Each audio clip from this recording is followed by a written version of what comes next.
The man is dead, but not completely dead, because he can still hear the children's crying. Dinmu also personally presented fresh flowers. Tell him to rest assured and go peacefully. Your wife, I will take care of you. But the man's heart has already started to curse. I'm damn clearly not dead yet. You bunch of animals, stay away. But no one can hear the man's cries for help at all. He was pushed alive into the crematorium like that. Zhou Ze opened his eyes again after an unknown amount of time. He found himself in an unfamiliar place. Looking at the endless crowd in front of him, and feeling the cold chill, he already had an answer in his heart about where he was. Just then, a clear singing voice came from beside him. He turned his head to look. One by one, beautiful women, as lovely as fairies, were singing and chanting songs as they walked slowly forward. Zhou Ze, seeing this, also curiously followed along. He discovered that when the women reached the end, they each threw themselves into a vast expanse of water. He curiously looked into the water. What caught his eye was a woman. At that moment, she was flirting with Zhou Ze, waving her hand enticingly. And Zhou Ze walked towards the water, as if he had been possessed. When he reached the woman, she hugged him tightly. Finally, I have met someone like you again, the woman said with a satisfied look on her face. Zhou Ze had a refreshed expression after hearing this. But the next second, the woman's expression suddenly changed. She tightly wrapped her hair around his neck and shouted loudly, As long as I swallow you, I will have a chance to return to that world. Zhou Ze kept struggling in the water, but the more he struggled, the more excited the woman became. Just as he was about to suffocate, a blue flame appeared in his hands, and his hair was burned off. Zhou Ze had no time to think about the sudden turn of events. He grabbed the woman's chest directly, and she was hurt, standing still in place. Zhou Ze seized the opportunity, and quickly swam away. And so, he escaped from the scene, leaving behind only the woman's raging helplessness. At the moment when Zhou Ze swam out of the sea area, he returned to his own world, just as he was confused. Beside him, a man actually passed right through his body. It was then that he realized he had turned into a wandering ghost at that moment. At this moment, a bookstore caught his attention. He walked straight through the glass and into the store, looking around. He was surprised to find a man lying on the ground. Is he dead? He wanted to shake the man with his hand. But when he touched the man, his fingers went straight through. So warm. Let's just merge together like this. I don't know how long it has been. The man was awakened by a voice. A sullen-faced girl came into view. He kept calling out, Zulu, which made Zhou Ze very confused. Clearly he is Zhou Ze. He quickly ran to the mirror to check his body. Unexpectedly, I really merged with him. It turns out that Zhou Ze was pushed into the cremator. His soul went to hell. However, halfway through, he escaped and possessed the body of the recently deceased bookstore owner, Zulu.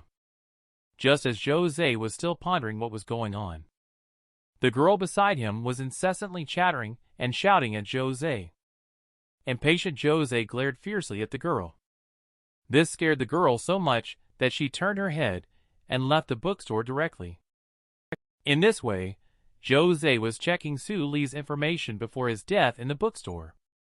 He found out that this kid actually has a wife. Zhou Ze felt helpless since he had taken over Su Li's body.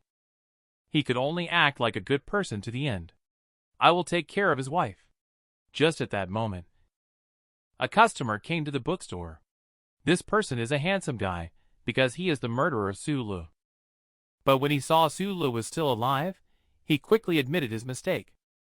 And he took out 800 yuan from his bag, hoping that he could be forgiven. Zhou Ze forgave this fool in person. When he left, Zhou Ze decisively dialed 999.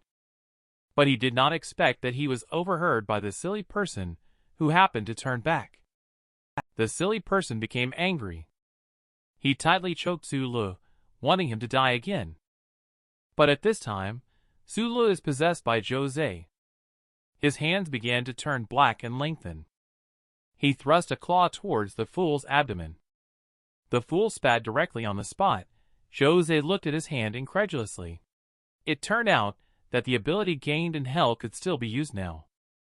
Later, Zhou Ze went to the police station and made a simple record. A woman was also brought in. Zhou Ze was attracted by the woman's beauty. So beautiful, but unfortunately, she is not my wife. Is your wife Sula coming to pick you up? Is this my wife? The girl is dead, but not completely dead, because she still has a slight breath. But the surrounding doctors are already helpless. The dean, seeing the situation, quickly called the most top-notch doctor in the city, Su Li's wife, Wanqiu. At this time, she and Zhou Ze are on their way back home. She received a phone call and hurried to the hospital. After inquiring about the situation, she threw herself into work. While Zhou Ze helplessly watched the dire situation, he felt frustrated that he couldn't intervene. After all, he used to be a top-tier doctor. But now, he was inhabiting the body of the useless Su Li. Feeling depressed, he lit a cigarette. He was just taking a puff when he was stopped by a little girl. "Uncle, smoking is not allowed in the hospital." Zhou Ze asked awkwardly why the child was here alone. The little girl sadly explained that her classmates were injured in a car accident, so she wanted to be with them in the hospital. After saying that, she ran to comfort her injured classmates. Zhou Ze looked at the sensible little girl and showed a gratified smile. The operating room lights went out. Wanqiu came out very dejectedly. She was very sad because she was unable to save the badly injured little girl. Zhou Ze could only comfort her on the side when he saw the situation. At this time, the doctors pushed the body out. Zhou Ze accidentally caught a glimpse of the hem of the deceased's skirt. "Isn't this the sensible little girl from just now?" He hurriedly lifted the white cloth. Sure enough, it's her, Zhou Ze realized in an instant. His wife looked at him in confusion. "Su Li, what are you doing? She's already dead." "She's not dead yet," Zhou Ze shouted. He quickly turned around to search for the little girl's soul. He found the girl in an instant. He found the girl was about to disappear. "Uncle, I'm a little cold." Zhou Ze hurriedly hugged the little girl to give her the last bit of warmth. She then disappeared in his arms. But he found that there was a golden light emanating from his hand. It was her soul. He quickly got up and ran towards the little girl. He pressed his hand against her chest and saw a golden thread instantly entering the girl's body. Then he pressed harder. He is in front of all the doctors. But at this time, Zhou Ze did not know. The reason for the car accident was this little girl. "Oh no, why is the little girl's tongue so long?" Zhou Ze saved the little girl and said goodbye to his wife, preparing to go home. But they were in a remote area. He waited for more than 40 minutes, but couldn't get an Uber because no drivers accepted the order. He was very speechless. Just as he was about to walk back, a car suddenly appeared out of nowhere and asked him if he needed a ride. Zhou Ze looked very puzzled. After he realized that it was a kind uncle, he didn't think much about it either. He got on the car directly. Just as he sat down, Zhou Ze noticed something. He found out that this was actually a brand new car. It's rare these days for someone to use a new car as a taxi. "Uncle, did you just buy this car new?" "Yes, my son bought it for me," the uncle replied proudly. Then he warmly handed Zhou Ze a cigarette. Zhou Ze skillfully lit it and took a puff. He found out that the cigarette was actually fake. The taste was just like smoking air. These days, counterfeit companies' technology is too advanced. Then he put out the fake cigarette and quietly took out his own cigarette to smoke. But then, something terrifying happened. Zhou Ze accidentally shook off a wisp of ash onto the car. He took a closer look and was shocked, because the ash had burned a hole in the bottom of the car. He suddenly realized. It turned out that what the uncle meant by burning was burning paper. And this car was the paper car his son burned for him.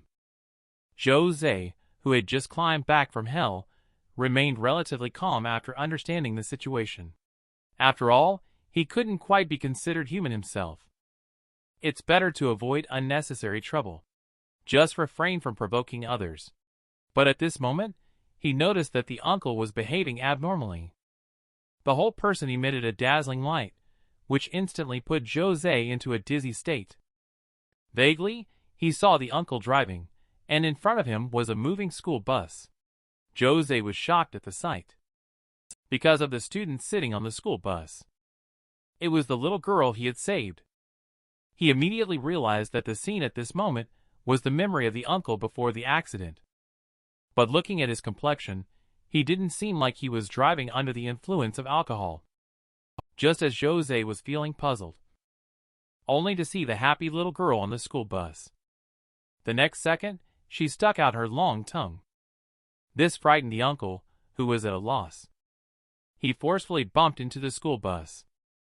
A burst of flames rushed over.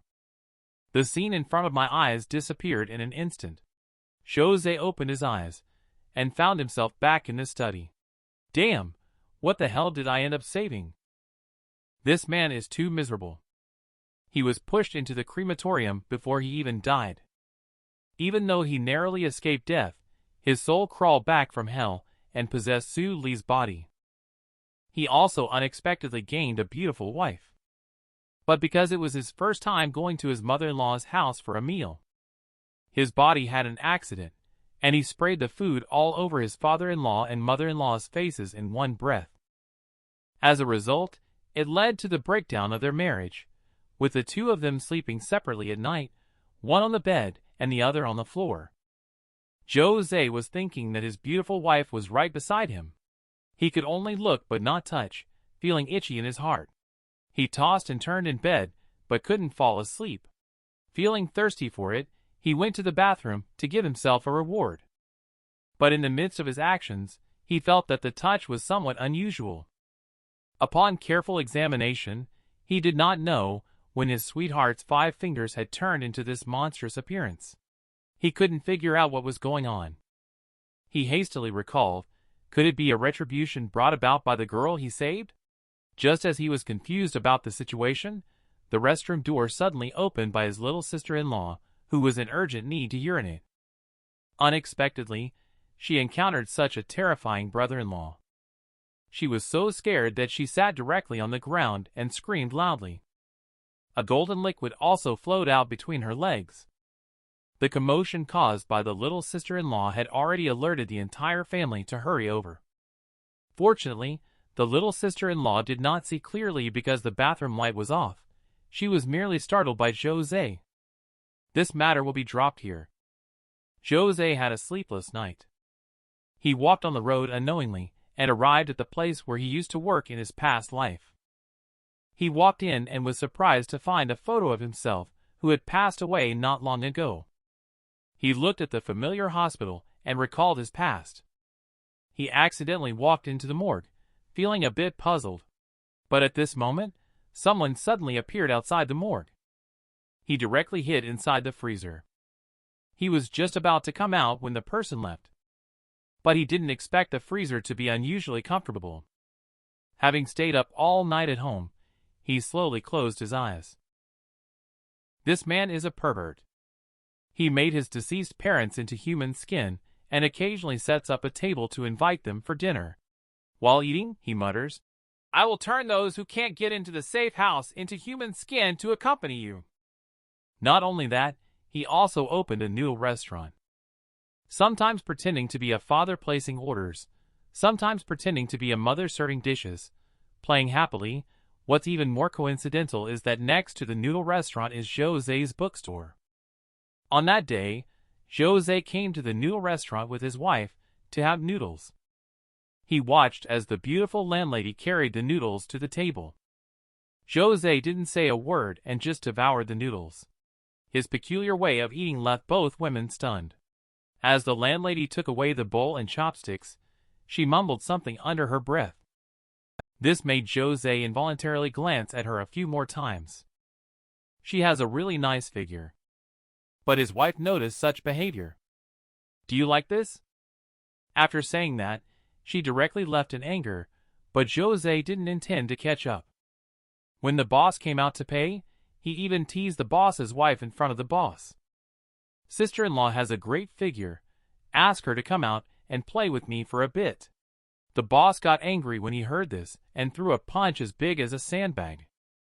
But the next words from Zhou Ze made the thrown punch freeze in the air. "She probably won't come out." After saying that, he came to the kitchen and lifted the curtain. What appeared in front of him was the skin of the landlady. The boss stopped pretending when he saw the situation. He tore off his own skin, revealing a handsome man underneath. "How did you discover me?" "I am not human.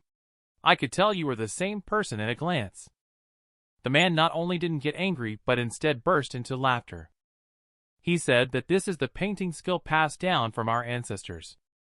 While saying that, he grabbed Zhou Ze's hand towards his own chest. This skill must be inherited by someone with osteogenesis imperfecta, which coincidentally is me, and the person imitated is my deceased parents. Zhou Ze realized he had misunderstood after hearing this. He put his arm around Old Su's shoulder to apologize. Old Su said, "I can imitate anyone, you know." With that, he even made a seductive look. Zhou Ze shyly left the noodle shop at lightning speed. After watching Zhou Ze leave, Old Su went into the inner room and said to his mother, "Do you think he truly believes or pretends to believe? When three eans converge at the crown immediately after birth, it is a sign of great misfortune." Sure enough, he experienced a serious car accident when he was 7 years old. Fortunately, Zhou Ze, who had just returned from hell, met her at the hospital. He promptly extended a helping hand, thus saving a life. "Fellow comrades, with the sign of great misfortune, quickly enter the safe house and let me protect you." A few weeks later, the girl was brought to the bookstore by her mother, which greatly shocked Zhou Ze, because he unexpectedly learned the truth about the car accident. It was all caused by this little girl. As the saying goes, evil does not come without good, and good does not come without evil. Zhou Ze has already made up his mind. Mom presented a gift to Zhou Ze and thanked him. He then left the little girl at the bookstore and went to get his hair done. Zhou Ze couldn't help but recall the true appearance of the lovely little girl. He felt that the little girl had locked eyes on him, and he had no intention of waiting to be caught off guard. He quietly approached behind the little girl. Black fingernails emitting thick smoke slowly grew out from the fingers. He glared. The arm suddenly exerted force, and both hands landed steadily on the girl's head. But the next second, the girl's calling out, "Uncle," instantly awakened Zhou Ze's conscience. He changed his hand gesture to gently pat the girl's head, saying, "Are you tired? Let Uncle give you a massage." "Thank you, Uncle," the girl replied with a meaningful smile. After a while, Zhou Ze went to the bathroom. He couldn't bring himself to lay a hand on a little girl.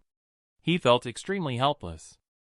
At that moment, he looked at the little girl who entered the bathroom with Zhou Ze.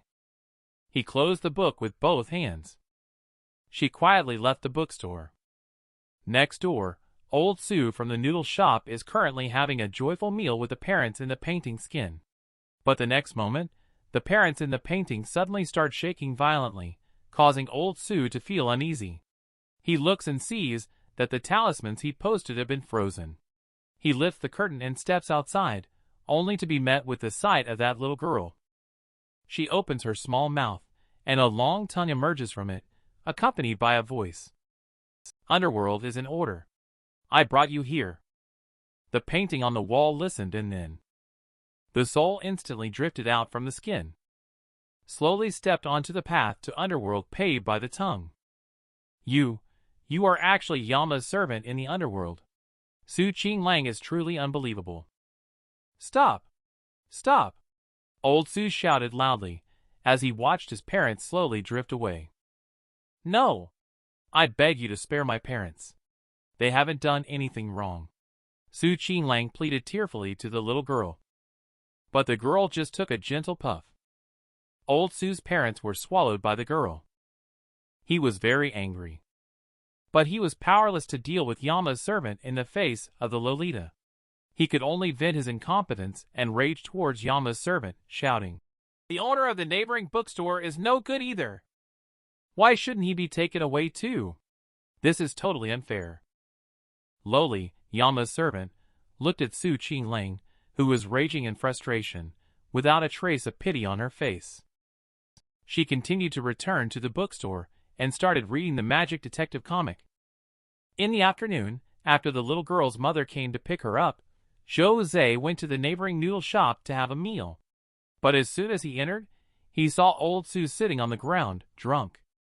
Seeing her sad expression, Zhou Ze quickly stepped forward to comfort her. "Are you okay? Can you still cook in this state?" Old Su was stunned for a moment after hearing this. "Cook? Of course I can cook." Then he slowly stood up and unsteadily made his way to the kitchen. While cooking, old Su became angrier the more he thought about it. He took out the 2-year-old rat poison he had been storing in the cabinet and slowly poured it into the dish. "My parents were taken away. Why are you still okay? You want to eat? Fine. I'll feed you." Su Qinglang served the food to Zhou Ze, who was starving. He hurriedly picked up a piece of meat and put it into his mouth. But the phone next to him suddenly rang, interrupting his action. He put down his chopsticks and looked over, only to see that his wife had arrived at the bookstore's entrance. Zhou Ze had no choice but to leave the noodle shop upon seeing the situation.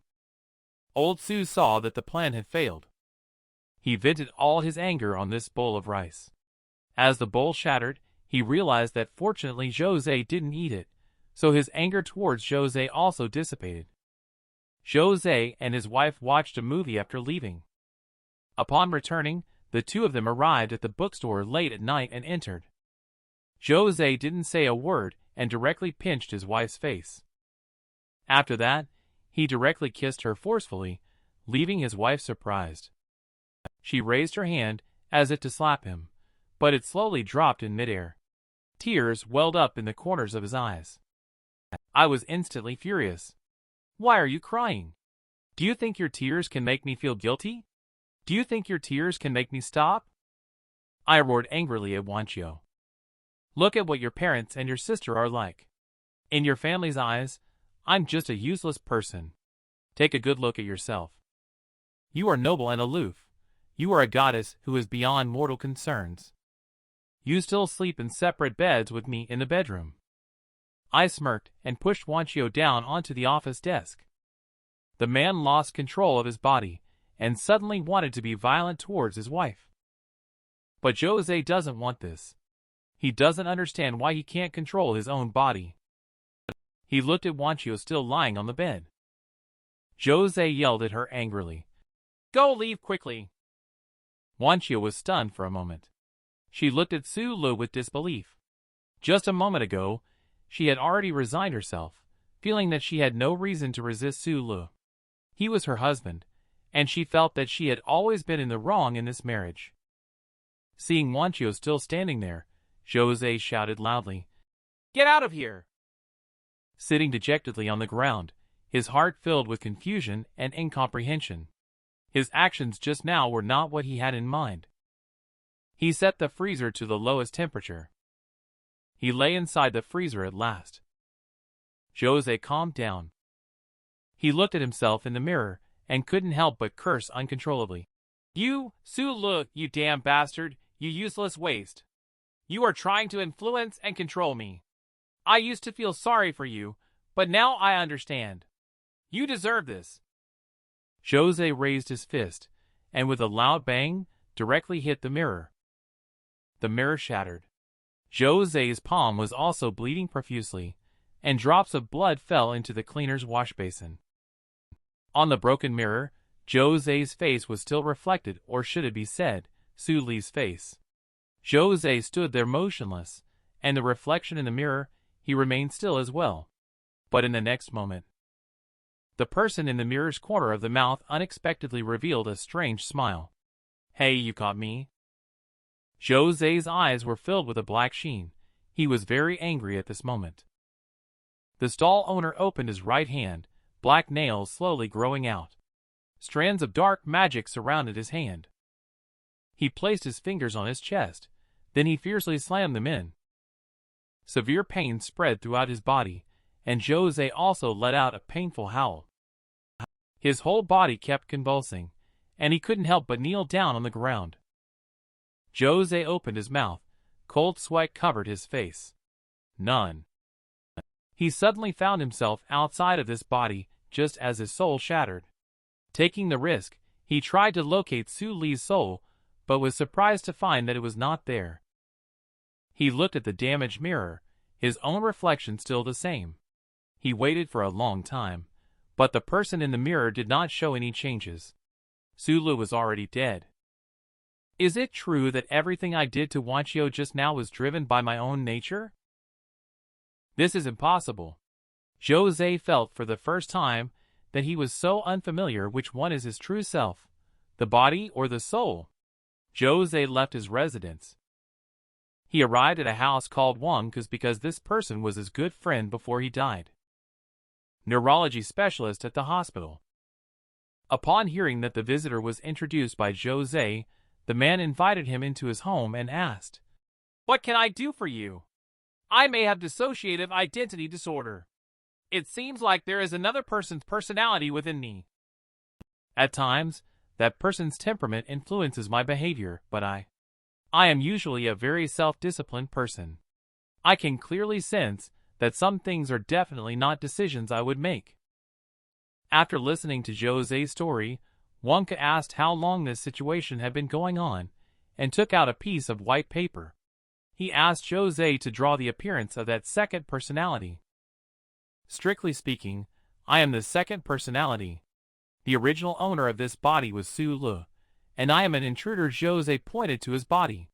The one causing trouble now should be the original personality of this body.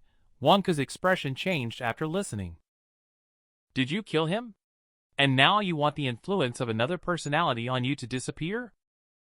I don't know if I should help you because in my opinion, you killed someone who should have existed. If I help you, then I become an accomplice. Seeing Wonka reject Zhou Ze and no longer hide, "Help me, brother Dan." Upon hearing this, Wonka's expression changed instantly. He didn't expect that Zhou Ze would actually tell his nickname to the person in front of him. Wonka was a little conflicted, but he still took out a pen to start writing the prescription. He said to Zhou Ze, "You need to change your environment, detach from the social relationships of your original persona, and then reconstruct your own social relationships." Many people think that human thoughts are only based on the soul. Although it is impossible to determine the existence of the soul, this statement is inaccurate. Actually, our bodies, including muscles and many organs, can store a person's soul. This soul is different from the soul mentioned by people. It refers to certain muscle memory and psychological cues formed by long-term training like athletes. You can think of it as a kind of inertia.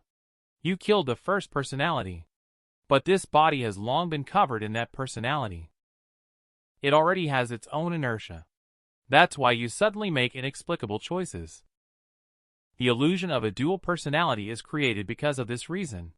Only by allowing this body to readjust to you and neutralize the previous inertia can your problem be solved. And your current situation is not serious because your logical thinking is very clear. You just need to restrain yourself slowly.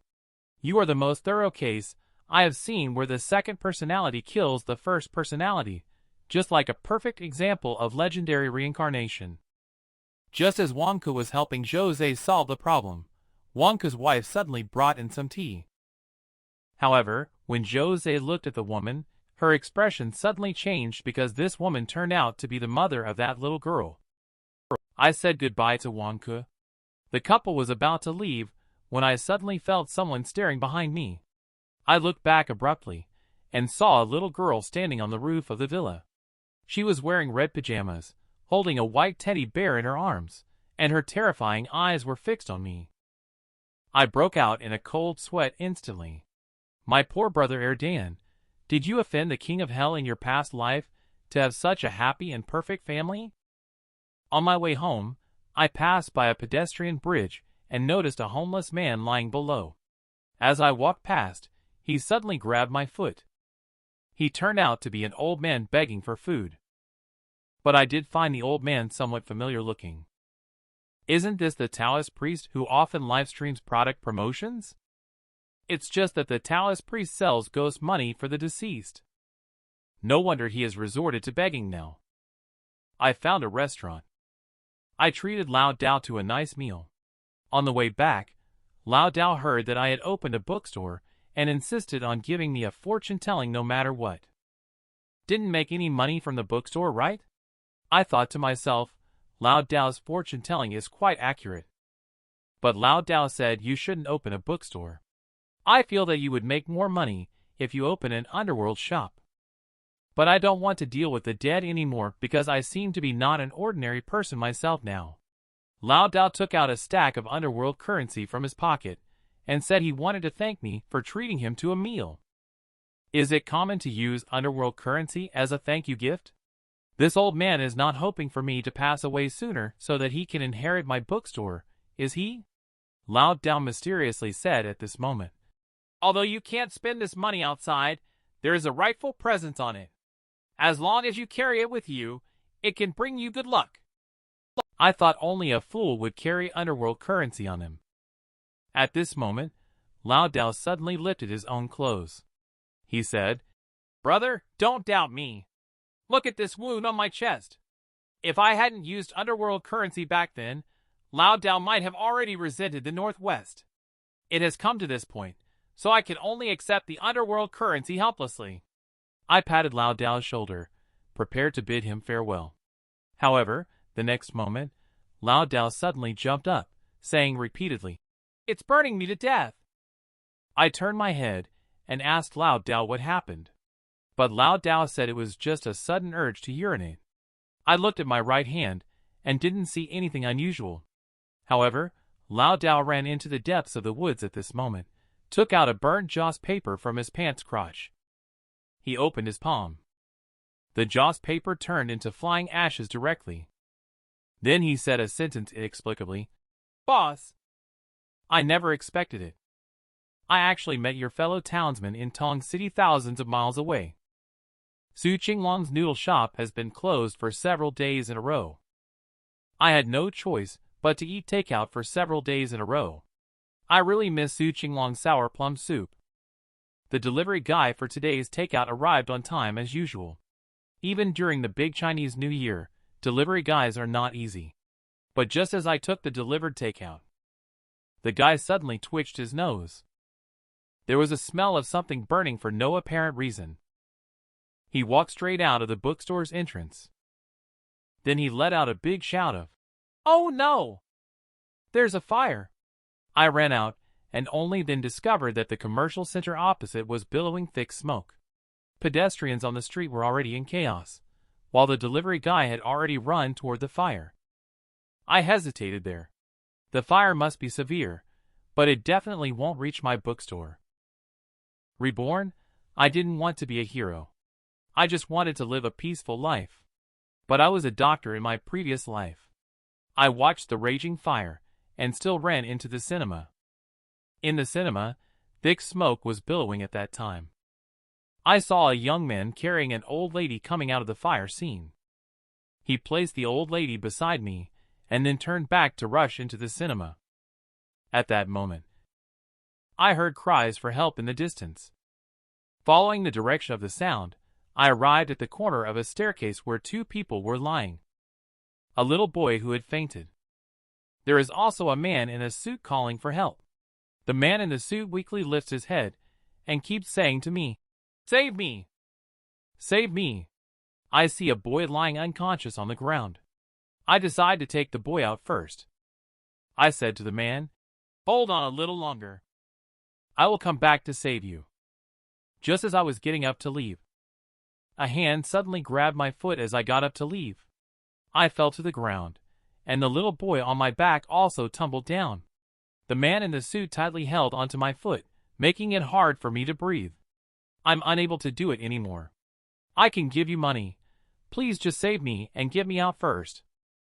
I lay on the ground, my head buzzing. I didn't expect the man to be so selfish. I lifted my foot and kicked towards the man. After a few kicks, the man finally let go of his hand. Ignoring the man behind me, I picked up the boy and walked away. Just as I walked out of the thick smoke, I saw the firefighters coming in. I couldn't hold on any longer and knelt down on the ground. Watching the firefighters approaching, I told them that there were still people inside. They immediately rushed into the fire with their colleagues. The little boy was lying on a stretcher with his chest slightly moving. It seems that he was not in any life-threatening danger. At this moment, I noticed the food delivery guy sitting at the door, his yellow clothes now blackened by the smoke. The firefighters then carried out a man, who turned out to be the man in the black suit. He lay on the ground motionless, no longer with a heartbeat. I don't feel guilty about the man's death. I am here to save people. But ultimately, it's up to me to decide whom to save. And at that time, I didn't have the ability to bring two people out at the same time. Borrowing Zhou Ze's body, I was just a young man without any strength, not Arnold Schwarzenegger, who can possess someone's body. Besides, that guy almost got me killed in there as well. I looked at myself in the mirror, and suddenly saw a figure appearing in the mirror. And that figure in the shadow was the man in the suit who had died. He was staring at me with a look of resentment on his face. His mouth opened, emitting a faint sound, as if questioning me why I didn't save him first. Is he hating me? He even turned into a malicious ghost to come after me. I'm not afraid though, because this man has just died and his soul is still in an unformed state. Only at the end of the 7th day will he completely take shape. I let out a scornful laugh. It's interesting that you found my head. I've been followed by the ghost for 6 days. And tonight is his 7th day. I think he will seek revenge on me tonight. Just a few days ago, there was a sudden fire at the shopping mall across the street. I and the delivery guy rushed into the fire to save people. And that person was inside at the time. Because I saved the young boy first, which led to his death. So he harbored resentment towards me after his death. The extensive coverage on the internet made the food delivery guy a web celebrity as well. He came to my bookstore again tonight. He wants to invite me to go out for a late-night snack. But I refused him. He saw that I didn't give him face, and he became somewhat displeased. No matter what, we have experienced life and death together. When it comes to fires, I do have a question for you. On the day of the fire, the air conditioning was on in my shop. I didn't smell the scent of something burning at all. How did you smell it then? Besides, there's still some distance from the shopping mall here. The guy's expression doesn't look good. He said his nose has been more sensitive since he was little. Seeing the other party still trying to argue, I said, "Do you know what day it is today?" Today is the 7th day since the 6 people died in the fire. Because the fire was caused by you. And they have come to seek revenge on you. The young man was immediately infuriated after hearing it. Do you have a problem in your head? Stop trying to deceive and play tricks. After saying that, he turned around and was about to leave. But even though the door was clearly unlocked, he couldn't pull it open no matter how hard he tried. I checked my phone, and it's exactly midnight now. The young man kept shaking the door handle non-stop. But no matter how hard he pushed, he couldn't open it. What he couldn't see was the 6 deceased spirits had already surrounded him. At that moment, the man who turned into a demon attacked me. My fingernails emitted a faint light. I went directly for the man's chest and grabbed it. The fierce ghost let out a painful roar instantly. And then I nailed it tightly to the wall. Although I failed to rescue him from the fire. But you have mistaken me for someone seeking revenge. I forcefully inserted my hand into the body of the fierce ghost. Soon, a sizzling sound was heard. The fierce ghost slowly dissipated from my hand. I turned around, and several more fierce ghosts were still surrounding the young man. Although I know he deserves it.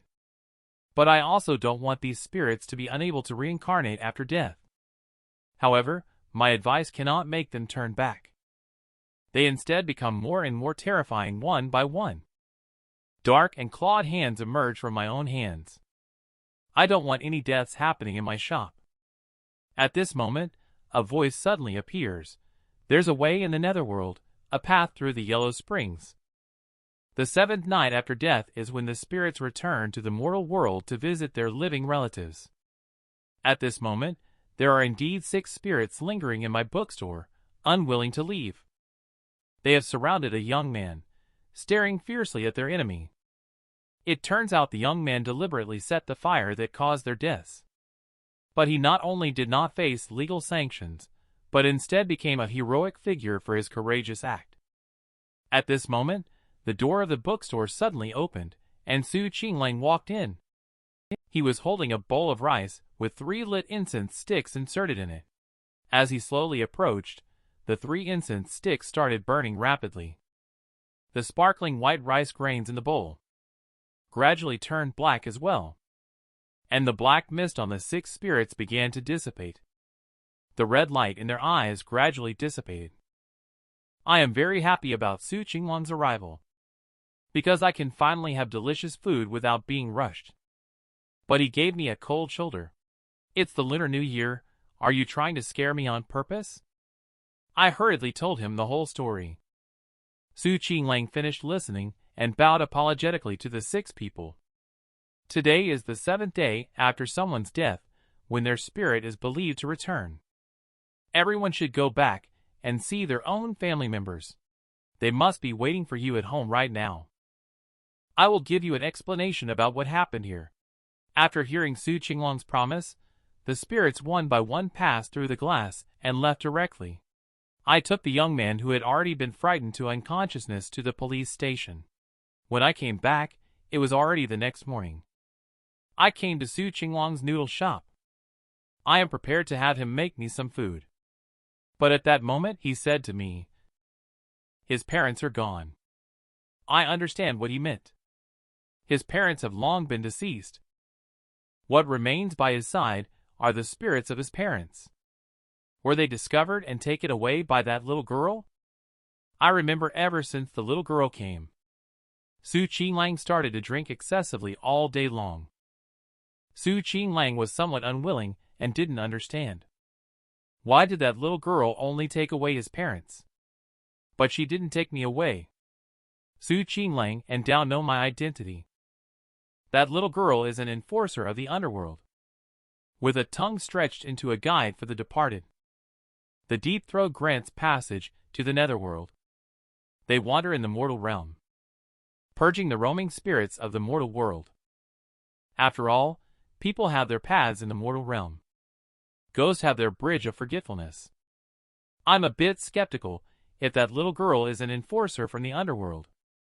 Why would she deliberately cause a car accident that resulted in the driver's death?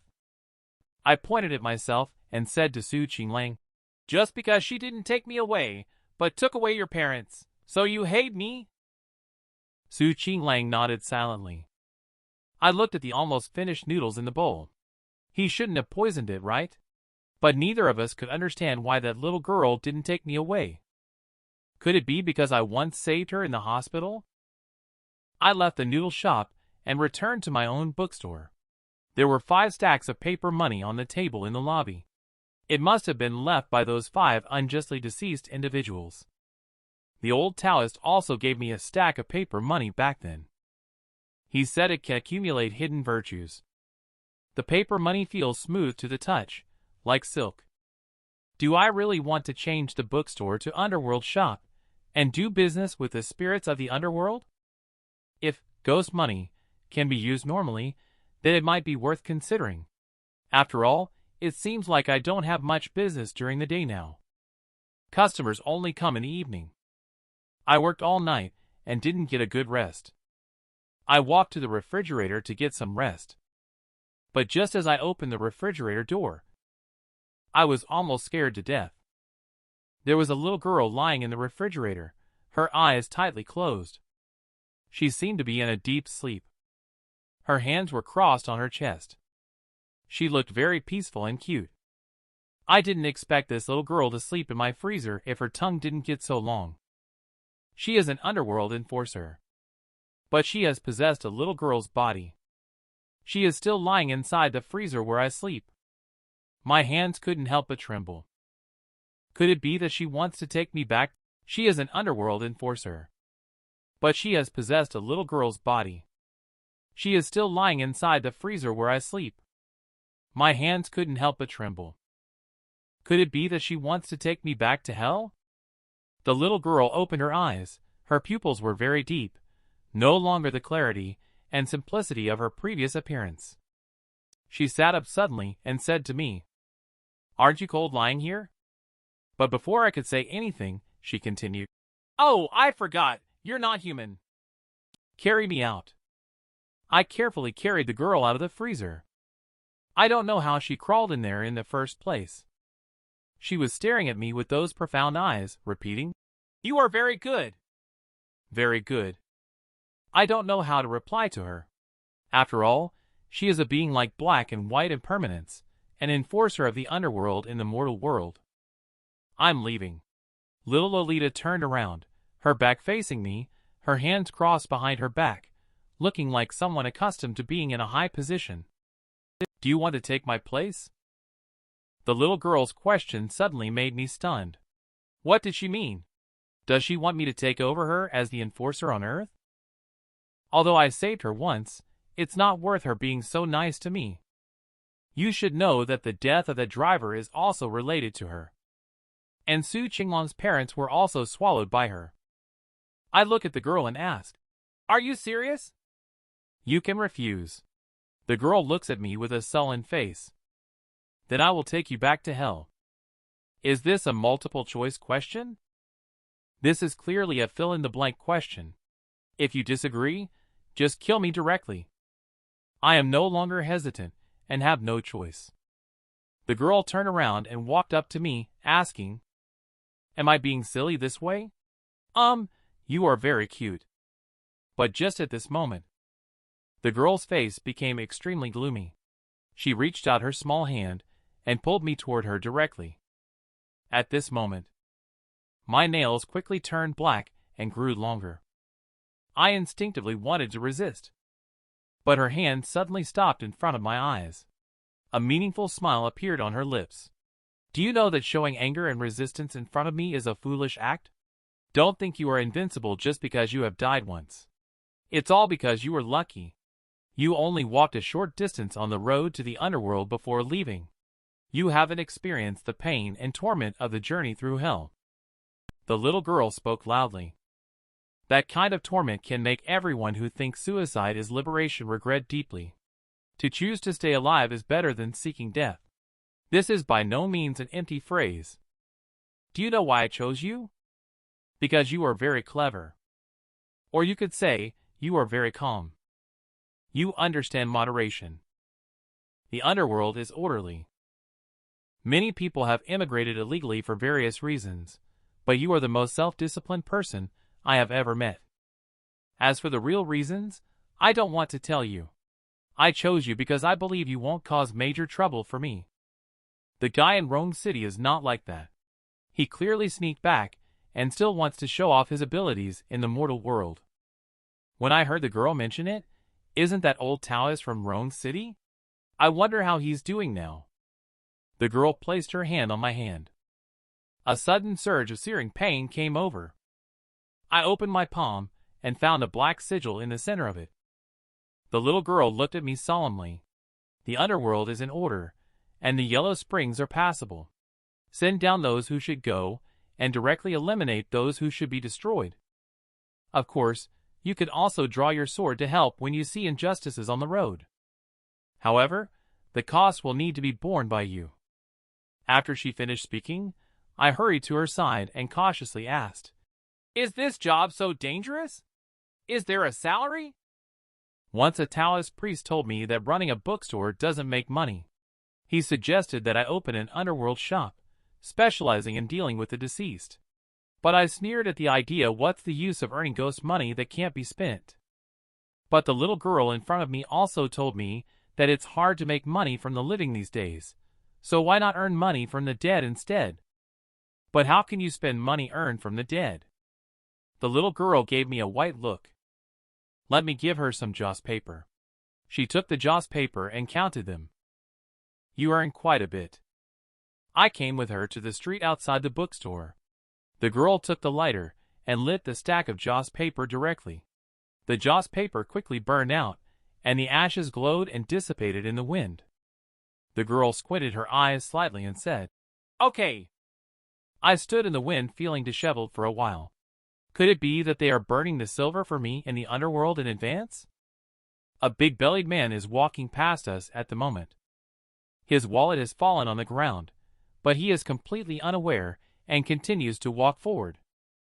I pick up the wallet and open it to take a look. Surprisingly, there are several thousand yuan in it. I want to return it to the man, but the girl says he has done something dishonest. It's better to keep the money to ward off bad luck.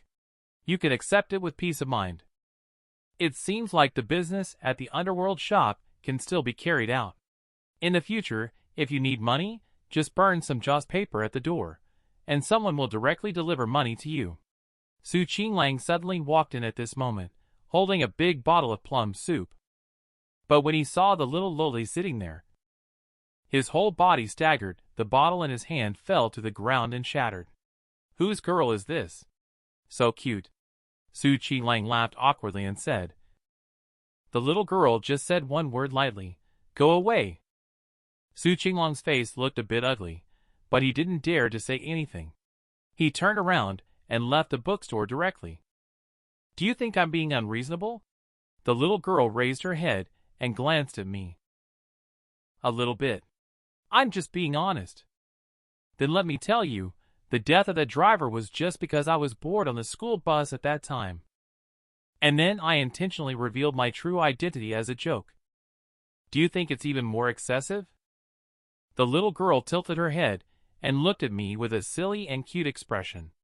I have no way to answer this question. Whether what she said is true or false, I have no right to question it, let alone resist it. Your reaction is very boring, but that is exactly what I appreciate about you. You are the one I have seen. The most compelling person in my heart. Is this praising me or teasing me? I'm leaving.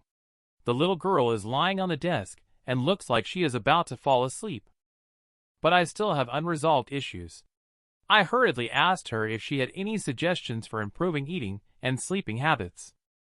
The little girl weakly opened her eyes. You originally belonged to hell, but you chose to linger in the human world. Simply put, it's a case of being unable to adapt. Unless you have demonic creatures from hell by your side, let it provide you with an environment similar to that of hell. Otherwise, you won't be able to relax at all. If I don't go back, you can hold me while sleeping. As for eating, it can't be solved for now.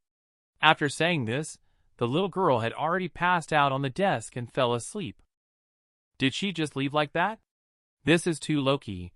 Isn't it supposed to vanish with a whoosh? There is no sense of ceremony at all. But then she suddenly looked up and glanced at me. She spoke. Okay. The next moment, the books on the table started rattling. A strong underworld aura emerged from her, and a majestic underworld aura filled the entire house. Like a fierce beast about to awaken. That is a pressure only spirits can perceive. All the underworld aura slowly converges into a single point of light. And then, there was a swoosh. The room instantly returned to calm, as if nothing had ever happened. The little girl remained sitting quietly in her chair. She looks very cute when she is sleeping. In the evening, I stood outside the bookstore feeling a bit anxious. In the past, I couldn't see hope and just drifted through each day. Now that there is a chance to make money, there isn't even a single customer. At this moment, Su Qinglang from next door suddenly walked over. How come there's no business? He asked. I nodded helplessly. I took out the money I found during the day and handed it to Su Qinglang. After all, I had never paid for his meals before. Su Qinglang let out a light laugh. Wow, you actually have money now, he said. But he still pushed away my hand. Do I look like someone who lacks money?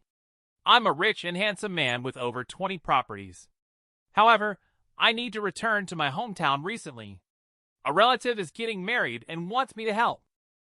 I looked at his handsome face. Could it be that they want you to be a bridesmaid?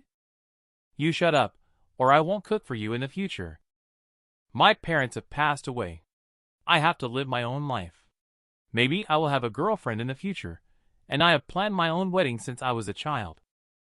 I plan to have a classical wedding. A large, red bridal sedan carried by 8 bearers. I will wear traditional Chinese clothing and sit on a horse. Do you understand that kind of atmosphere? I pointed quietly to the street and asked Su Qinglang, "Is this what you want?" In the empty street, a red sedan chair carried by 8 bearers is approaching, with 2 musicians playing suona in the front. They wore red belts around their waists and red coronets on their heads. The bearers walked in perfect synchronization. I pointed to the bridal procession and asked Su Qinglang, "Is this your bride?" Every girl's heart has a dream, and that is to fantasize about her future wedding. The boy named Su Qinglang is the same. He fantasizes about his future bride sitting in a red sedan chair and walking towards him. I thought this was an unreachable dream, but at the next moment, a wedding procession appeared on the street, with a red sedan chair slowly approaching them. The beautiful sound of the suona echoed in the cold street. 8 sedan carriers moved forward with a rhythmic and orderly pace. I couldn't help but ask Su Qinglang, "Is this your bride coming to pick you up?" I didn't expect Su Qinglang to run back into the store. "You better hurry back. It's a ghost wedding procession." At this time, I felt that the imprint on the palm of my hand was a little warm. Is this reminding me that I need to perform exorcism on the ghost in front of me? Look, I'm still standing there. Su Qinglang a little anxious. You're just a rookie ghost. That one has already become a spirit. You'd better retreat, maybe he won't bother you. I also want to leave quickly, but I have just become Yama's servant. If I don't do my job well, I might be taken away by that little girl directly. The procession stopped 10 meters away from me, and 2 sedan bearers slowly lifted the curtain. Inside the brightly decorated sedan, there was no one.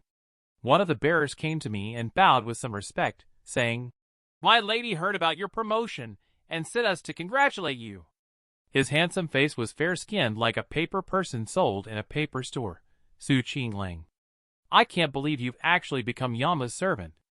If you ever get rich, even like a damn dog, don't forget who had your back. You hid it from me so deeply.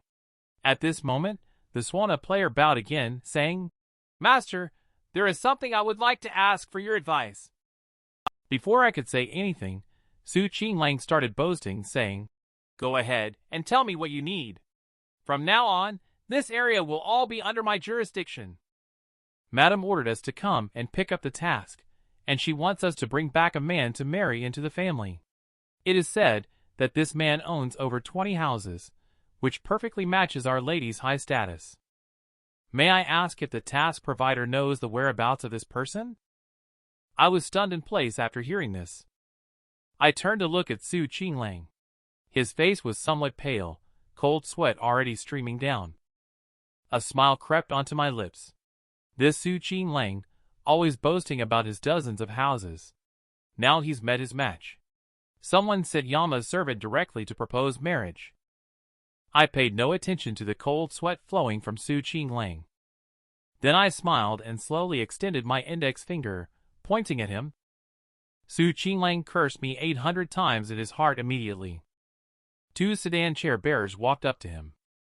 The sedan chair bearer said, "Please, young master, get on the sedan chair, Zhou Ze. I'm going to sever ties with you. You actually tricked me. We're not done yet." Although he kept struggling, he was still pushed into the sedan chair by the suona player. I didn't expect this matter could make him so angry. I shouldn't have told him about my true fate from my previous life. Go take a look. Maybe that lady looks like Taylor Swift. Then you won't lose out either. The sedan carrier at this time bowed to me, indicating that I could follow them. I waited in the front to lead the way. I rode Su Qinglang's electric scooter and caught up with the wedding procession. Unconsciously, The procession had left the city. I didn't know where they were taking me. Soon, the procession passed through a deserted group of buildings that had long been abandoned. For some unknown reason, the construction here had unexpectedly stopped halfway. I followed behind the procession, surprised to find such a place on the outskirts.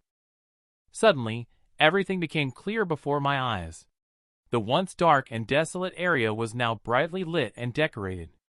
Women dressed in ancient costumes appeared one by one before me. The sedan chair carrier suddenly shouted, "The groom has arrived!" I looked at the imprint on my palm and felt cold sweat on my forehead. I didn't expect this lady to have such influence, gathering so many ghosts to attend her wedding banquet. No wonder she dared to invite me, a servant of Yama, to the feast. When Su Qinglang stepped out of the sedan chair, I patted his shoulder, wanting to ask how he felt. But he ignored me and followed the servant's guidance, walking straight towards the hall.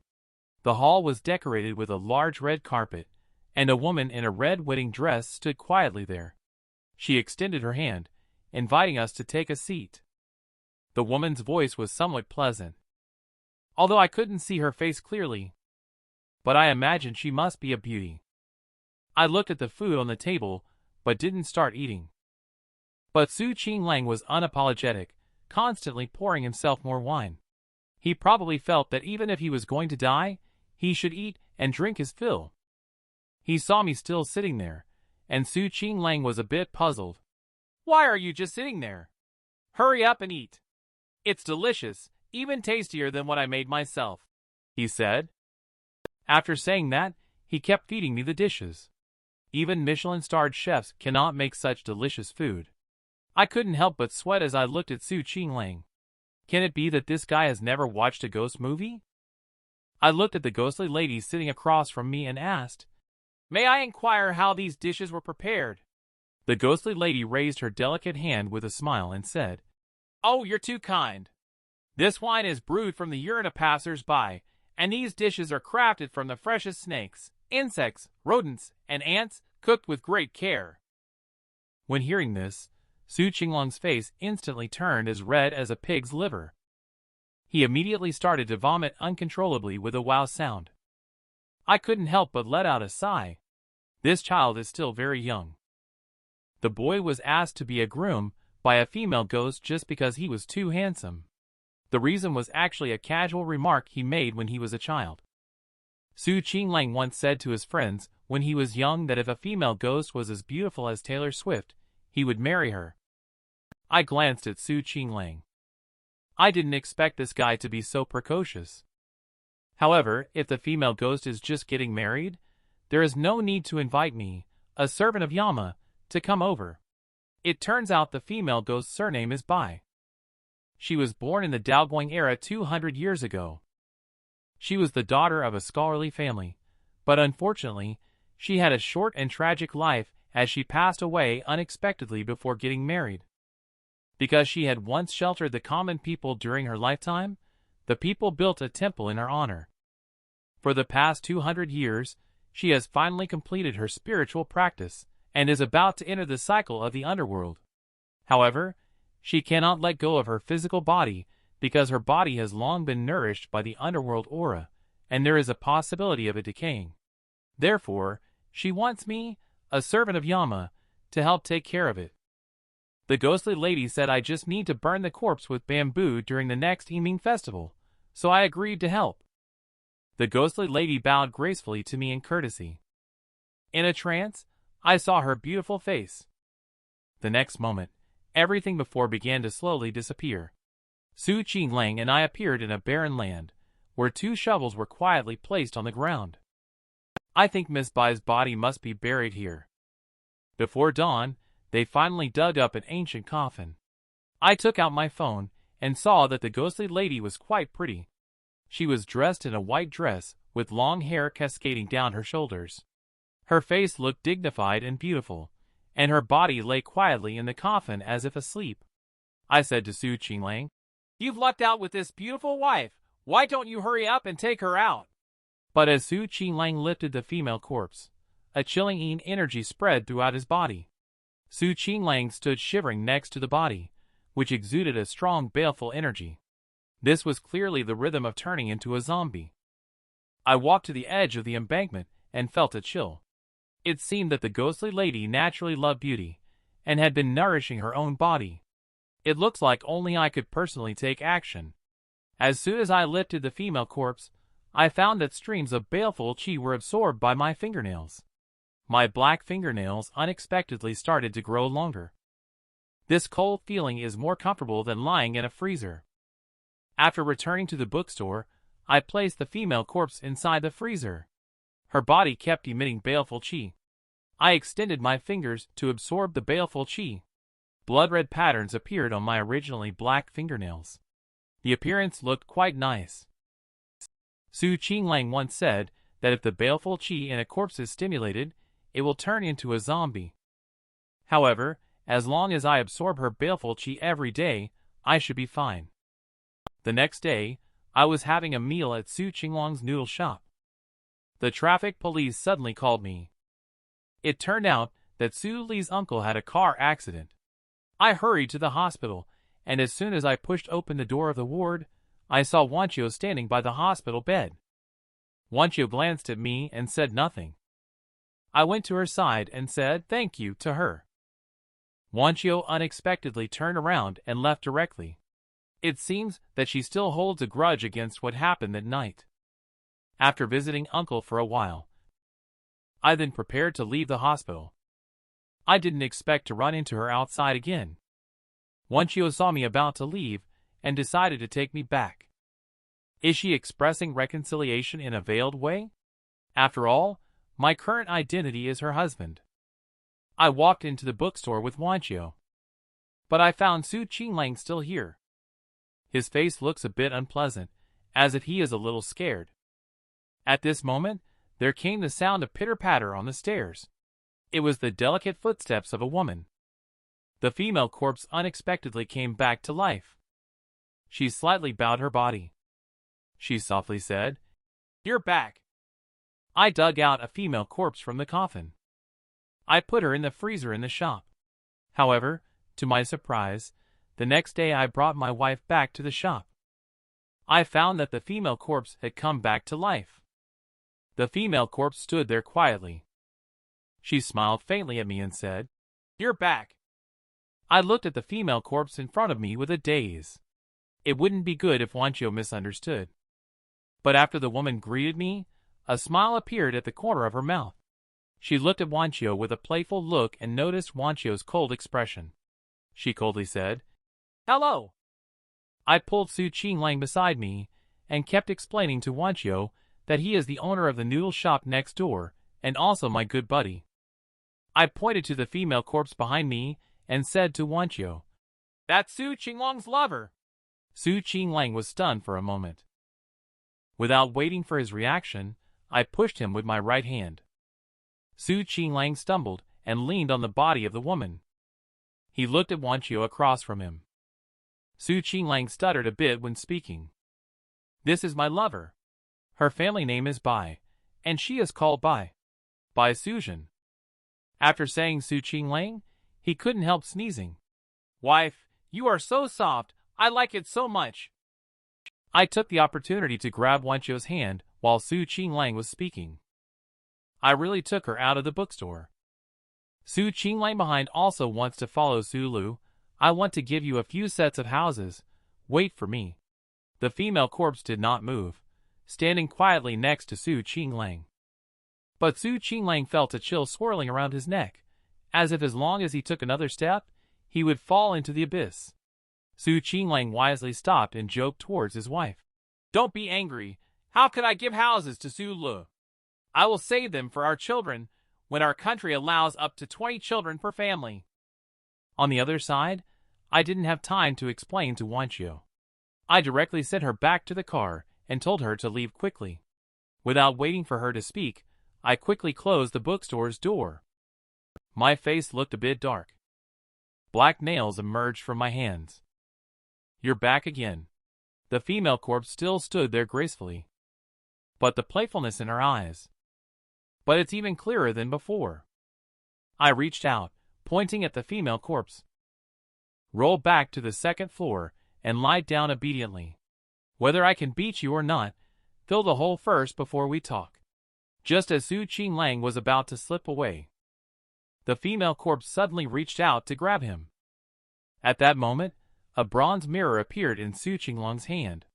He shouted, "By the boundless powers of heaven and earth begone, foul spirit!" However, the next moment, the bronze mirror unexpectedly exploded. Su Qinglang was sent flying out. He heavily crashed into the bookshelf. This female corpse is actually so powerful that my prestigious Xuanqing Orthodox sect couldn't even withstand a single move. I saw Su Qinglang injured, so I hurriedly reached out my fingers to block in front of him. Although I have never dealt with zombies, I can't just watch Su Qinglang die here. The female corpse looked at my hands, a look of fear flashing across her face. She took a step back to avoid my attack. Then she was forced by me to the position against the wall. I reached out my pitch-black nails and slowly approached the female corpse. The female corpse finally got angry, revealing a pair of fangs in her mouth. Then she pounced directly at me. I instinctively reached forward. With a swish, the female corpse was heavily smashed against the wall. A crack appeared on the hard wall. I tore open the clothes on the chest of the female corpse. A glimpse of spring scenery appeared in my eyes.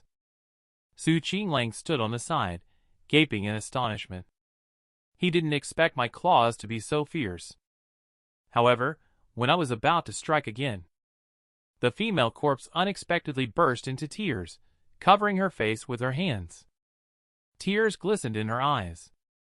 She kept making whimpering sounds. One hand kept wiping away tears. "You touched her and hit her. You are not human." My mouth twitched. "This art style seems a bit off," I coldly said to the female corpse. "I was never human to begin with. I just wanted to play a trick on the superior. Why is the superior teasing me like this? Just being flirtatious a moment ago, then immediately denying it." The pitiful cries of the woman's corpse are quite tragic, especially coupled with her tattered clothing, making her seem even more pitiable. I am speechless. Turning to ask Su Qinglang if there is a way to kill her, Su Qinglang shook his head, then nodded. The baleful qi inside her is a problem. If not handled properly, it will affect nearby innocent people. The female corpse occasionally nodded in agreement beside them. At this moment, a sneer appeared at the corner of Su Qinglang's mouth. However, she also dares not harm the innocent. Miss Bai's soul has gone to hell. If her body dares to commit outrageous acts in the mortal world, she will be punished in hell as well.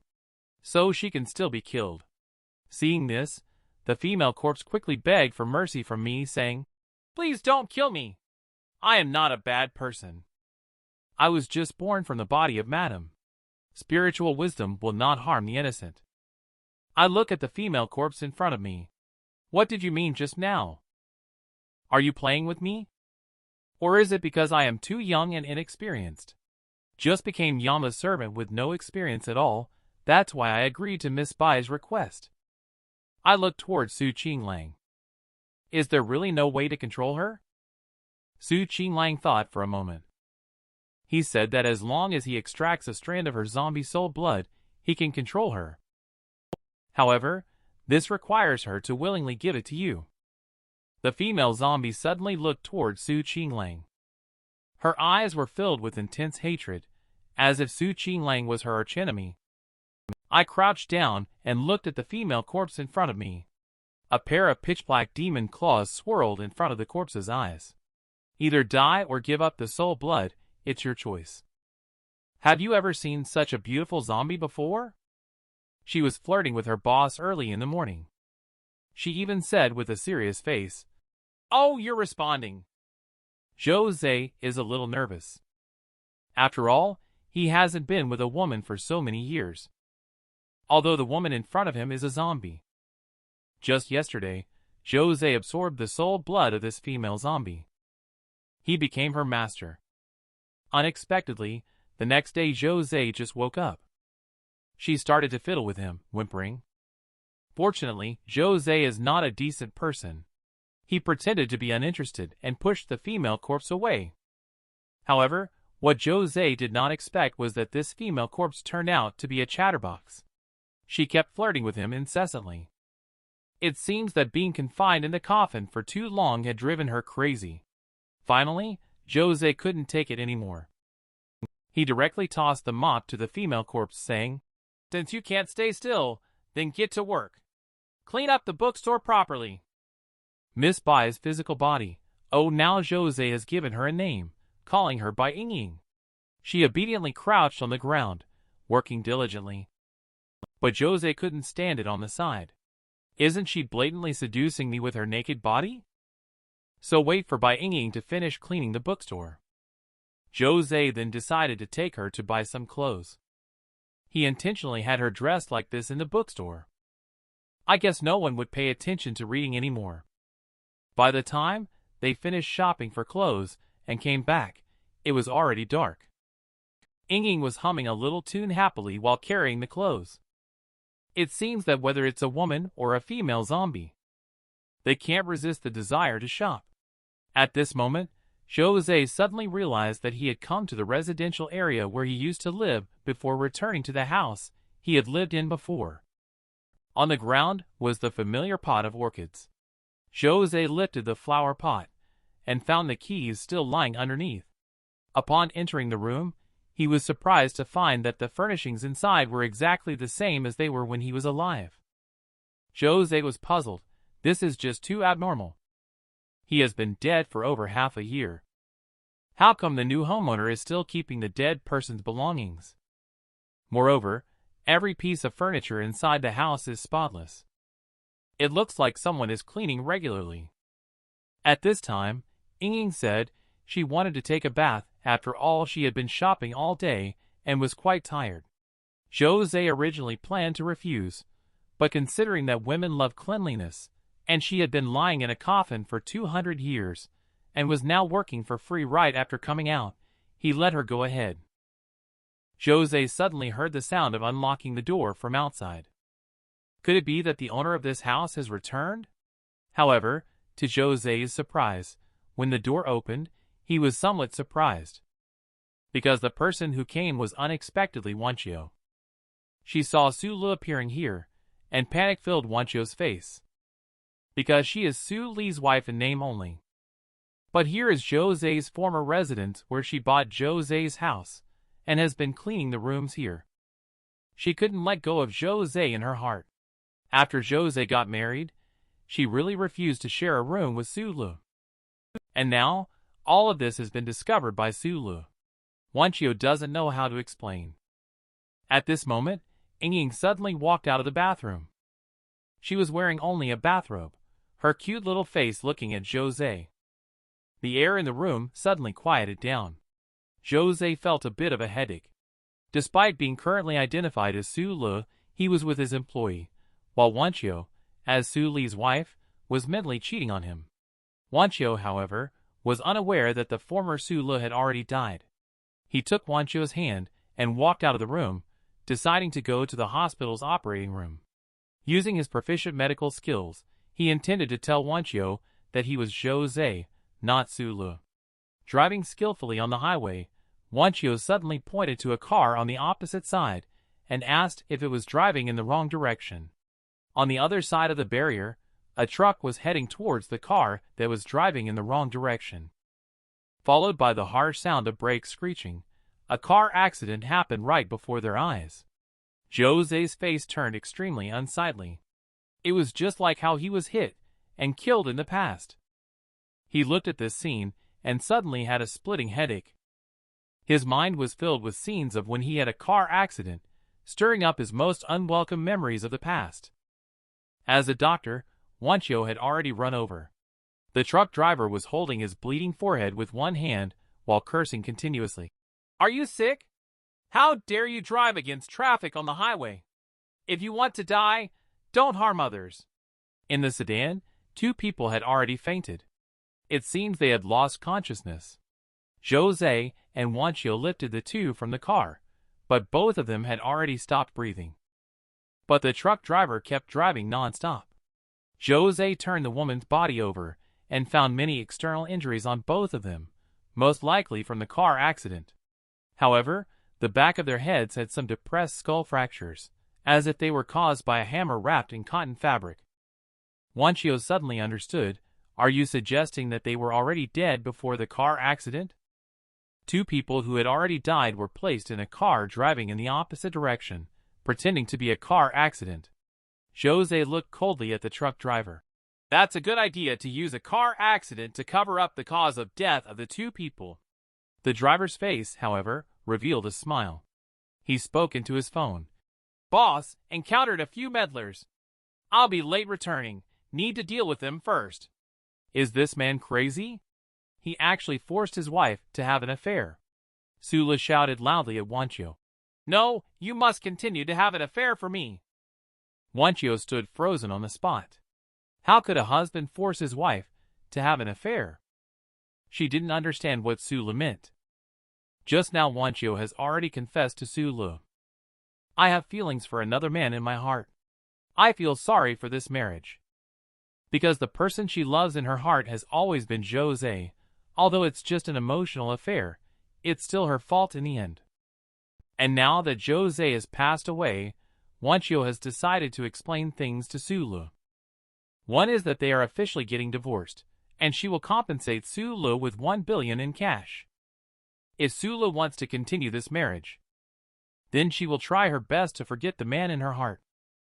In the future, she will wholeheartedly be Sula's wife. Wanchio never imagined that Sula would allow himself to continue his affair with Zhou Ze while being her husband and refusing to forgive himself.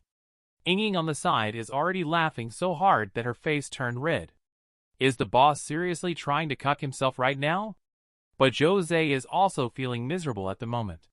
He has taken over Sula's body and become the new Sula, who was originally the one cheating on others and feeling pleased in his heart. However, Wanchio is now prepared to forget about Zhou Ze and is planning to cheat on him instead. It's a bit hard for him to accept this. Zhou Ze pointed at his own face. He said very seriously to Wanchio, Listen carefully, I'm not Sula, I'm Zhou Ze. But Wanchio felt even more guilty. It's my fault for letting you down, but you shouldn't have teased me like that. Do you still blame me in your heart? Zhou Ze is a little anxious. I am really Zhou Ze. I died in a car accident. After waking up, I found that I had traveled to Sula's body. Wanchio does not believe Sula's words. She even thinks that her husband has a mental problem. The sound of an ambulance with emergency number 120 could be heard outside at this time. It seems like a major accident happened at the hospital. Wanchio opened the car door, ready to go to the hospital to take a look because she is the doctor here. After Wanchio left, Zhou Ze followed, with Ying. The commotion at the hospital is quite significant. Maybe they will need his help later. Zhou Ze walked into the hospital with Ying while talking. Then, they walked straight into the dressing room. Bai Ying was a little puzzled and didn't understand what this had to do with Zhou Ze. Zhou Ze chose a fitting white coat and put it on. Wearing a mask, he said earnestly, In my previous life, I was a doctor, and Wanchio was my intern. But I never imagined that the person in Wanchio's heart would actually be me. Ying's face showed some excitement. Haha, I didn't expect the boss to be involved in a teacher-student relationship too. Ying also changed into a nurse outfit while saying this. It seems that the nurse outfit can't quite contain her hot figure. Zhou Ze glanced at Ying and casually said, Help me choose a background music because I'm about to start showing off. The intern pushing the patient walked over. Zhou Ze directly stopped and asked about the situation. The patient had lost consciousness, and the intern was a little nervous, thinking that Zhou Ze was a senior physician. Zhou Ze's expression was serious and immediately had the patient sent to the emergency room. After saying that, he led the way ahead. He walked while pulling the stretcher towards the emergency room. At this moment, Wanchio had just walked out of the ward. When he saw Sula in a white coat, Wanchio paused. What is he trying to do? This is a hospital after all. At this moment, Zhou Ze had already arrived at the emergency room. After conducting a complete examination on the patient, he decided to administer electrical shock therapy to the patient. However, just as Zhou Ze was preparing for the treatment, Wanqiu suddenly grabbed his arm. Wanqiu is very angry. She couldn't figure out what was wrong with her husband in the end. Just now, he said he was Zhou Ze. She thought Su Lu was intentionally trying to upset her.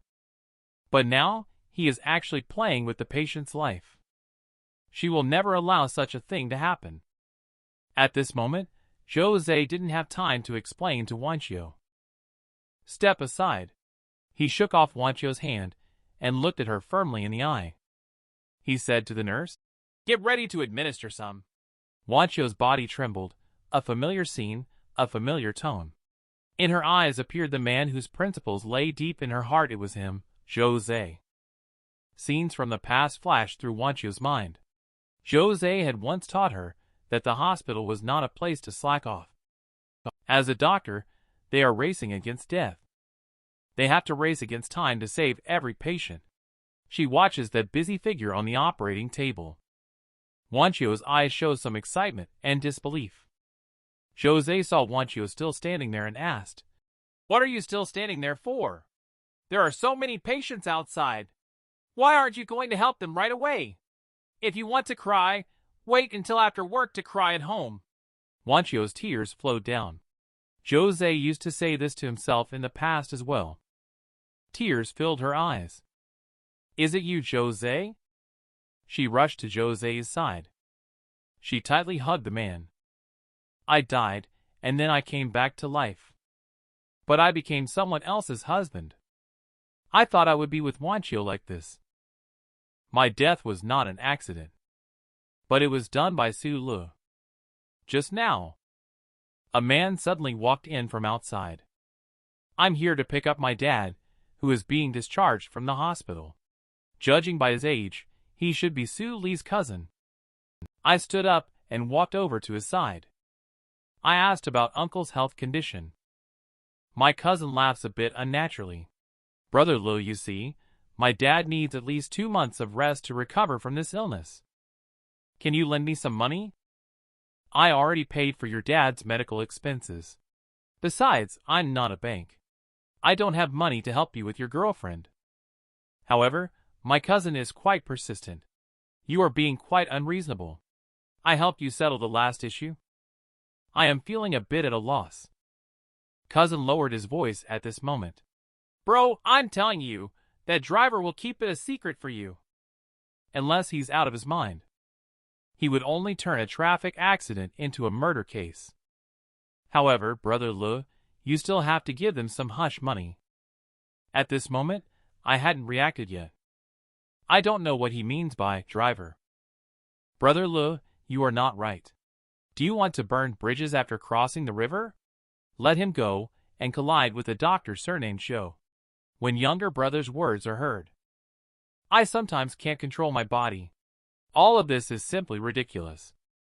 I really thought that my death was an accident. I didn't expect the truth to be like this, that Su Lu, who I always thought was pitiful. In Wanqiu's family's eyes, Su Lu was considered a useless person, and after he died, I unexpectedly turned into him. Is this the so-called karmic retribution? I feel like I have returned to a starting point again. I rely on my own diligence and effort. I have put in countless sweat and tears to finally achieve the position of chief physician. However, all of this is gone because of that loser Su Lu. He discovered Wanqiu's secret crush on him. He actually bribed the driver to stage a car accident, directly crushing my hard-earned life. My younger cousin is getting scared. He is looking at my terrifying appearance. He recalled that night 6 months ago. He grabbed his shoulders tightly. "I want to kill him. Kill him. I'm leaving first. Take care of yourself." My younger cousin has left the bookstore. I really want to kill him. Because he is one of the masterminds behind trying to kill me. Whether I kill them or report to the police, I will implicate myself. This damn cycle of karma. Why do good people not receive good rewards? I have always been helping the wounded and rescuing the dying. I have never done anything to harm others. Why did you make me become Su Lu and endure this painful love? Tears couldn't help flowing down. Su Qinglang walked in at this moment and noticed that my emotions were a bit abnormal. He came to my side and asked, "What's wrong, Chu Qinglang? Why is it like this? This is unfair. Damn the old God in heaven. Although he doesn't know what happened to me. But he has also experienced unfairness before. He knows that I have died and come back to life." Chu Qinglang sighed. "I empathize with your feelings. No matter how talented Chopin is, he can't play out our sadness." Just then, a voice suddenly came from outside the door. "Boss, I'm back." The voice stopped abruptly. Bai Ying looked at the scene in front of her and felt excited. "Boss, am I back at the wrong time? My name is Zhou Ze, and I am a doctor. A car accident took my life. But I did not die. I was reborn into a man named Su Lu. I thought my death was just an accident. I didn't expect it was this man named Su Lu who was the mastermind behind the scenes. And all of this is because of a woman, Su Li's wife, Lin Wanqiu. Just now, Wanqiu suddenly called me. She said she is waiting for me outside the bookstore. I instructed Ying to look after the store, and then I walked towards the outside. I didn't expect that Wanqiu came to me so quickly after learning the truth. I suppose her feelings for me are genuine. Did Sulu really die? I feel angry when I hear Wanqiu mention his name again. Let's not mention him anymore. Pretend that he never existed. Although I have occupied Su Li's body, I still hope. When no one is around, you still call me Zhou Ze. Wanqiu didn't say anything, just responded softly. Thinking about it, she must also be thinking like this in her heart. After all, Sulu is already dead, but our lives must go on. Wanqiu was a bit different today from her usual self. The pink dress accentuated her figure beautifully. Today's Wanqiu looked really pretty. She even dabbed on a light perfume that smelled so good, it made me a bit uncontrollable. And tonight, she was a bit more proactive. She held my face and softly called my name. Outside the bookstore, Bai Ying seemed excited. She told Su Qinglang they were in the car. Su Qinglang was speechless. He didn't understand why this zombie was so fond of gossip. But in a twinkling of an eye, he took out his watch and said to Bai Ying, "How about we make a bet? I bet your boss can last for 10 minutes. Ying covered her blushing face and said, "I bet 15 minutes. However, in just 10 seconds, they found that the car had stopped shaking. At this moment, I was breathing heavily, sweat soaking my forehead. I didn't understand why I couldn't perform. Wanqiu apologized, saying it was her fault for not being attractive enough. But I understood it wasn't her issue. It was a problem with my body. I remembered what Su Qinglang once said. I am currently using Su Li's body, which doesn't usually have any problems. But sometimes, this body will have abnormalities. Until now, I finally understand his meaning. Because I hate Su Lu in my heart, I also have the same disgust towards this body." After saying goodbye to Wanqiu, I returned to the bookstore alone. Ying was lying on the icebox, looking at me with a curious expression. "Boss, you must be exhausted today. But I'm not in the mood to talk to her right now. I'm turning over and getting ready to sleep." When I opened my eyes again, I found myself above a pond when I opened my eyes. The water beneath my feet was scalding. Everything looked somewhat familiar. I'm not sleeping in the bookstore. How did I end up here? At this moment, a man's voice came from behind me. "You're here." I quickly turned around to look. It was a young man in a black hoodie. There is also an animal-like creature by his feet. Don't panic, this is a dream. It's normal for us, who have died, to dream of returning to hell. The man in the hoodie cannot see his face clearly, but he gives me a sense of familiarity. Who are you? Who I am is not important. Names have no meaning here. They are coming to catch me. The man's words are somewhat strange, but I reacted immediately. Catch you? Why are they trying to catch you? Are they trying to catch you back to hell? The man did not answer my question. He just chuckled and walked away. Watching his back, I remembered something. The old Taoist who once gave me Joss paper had said that a boss who runs an underworld shop in Rome City, you are the one in Rome City. The man in black stopped in his tracks. Do you know me? I once heard an old Taoist mention your name. A man heard me mention the name of the old Taoist, so he pointed down at the pool of water below. He said to me, "Do you still remember this place?" After speaking, he pulled me to swim underwater together. The pool below was crystal clear, allowing us to see very far. "Have you noticed something missing here?" asked the man in black. It was at that moment that I suddenly remembered the faceless woman was nowhere to be found. The man in black let out a light drink and said, "Now!" At that moment, a pair of blood-red eyes appeared in the water, sending a strong sense of danger throughout my body. I cautiously looked at the man, my heart pounding, but he pointed down to my feet and said, "Take a look at yourself." I suddenly lowered my head and looked down at myself. What is this? There are layers of black hair wrapped around my body. I'm a little surprised. I didn't know when this hair appeared, and I didn't notice it at all. The man in black said to me at this moment, "Don't you understand? She has already come to find you." My name is Zhou Ze. I am a doctor. A car accident took away my life. But I did not die. Instead, I was reborn into the body of a man named Sulu. I thought my death was just an accident. I didn't expect that it was this person named Sulu who was the mastermind behind the scenes. And all of this is because of a woman. Su Li's wife, Lin Wanqiu. Just now, Wanqiu suddenly called me. She said she is waiting for me outside the bookstore. I instructed Ying to look after the store, and then walked towards the outside. I didn't expect Wanqiu to come find me so quickly after she learned the truth. I guess her feelings for me are genuine. Has Sulu really died?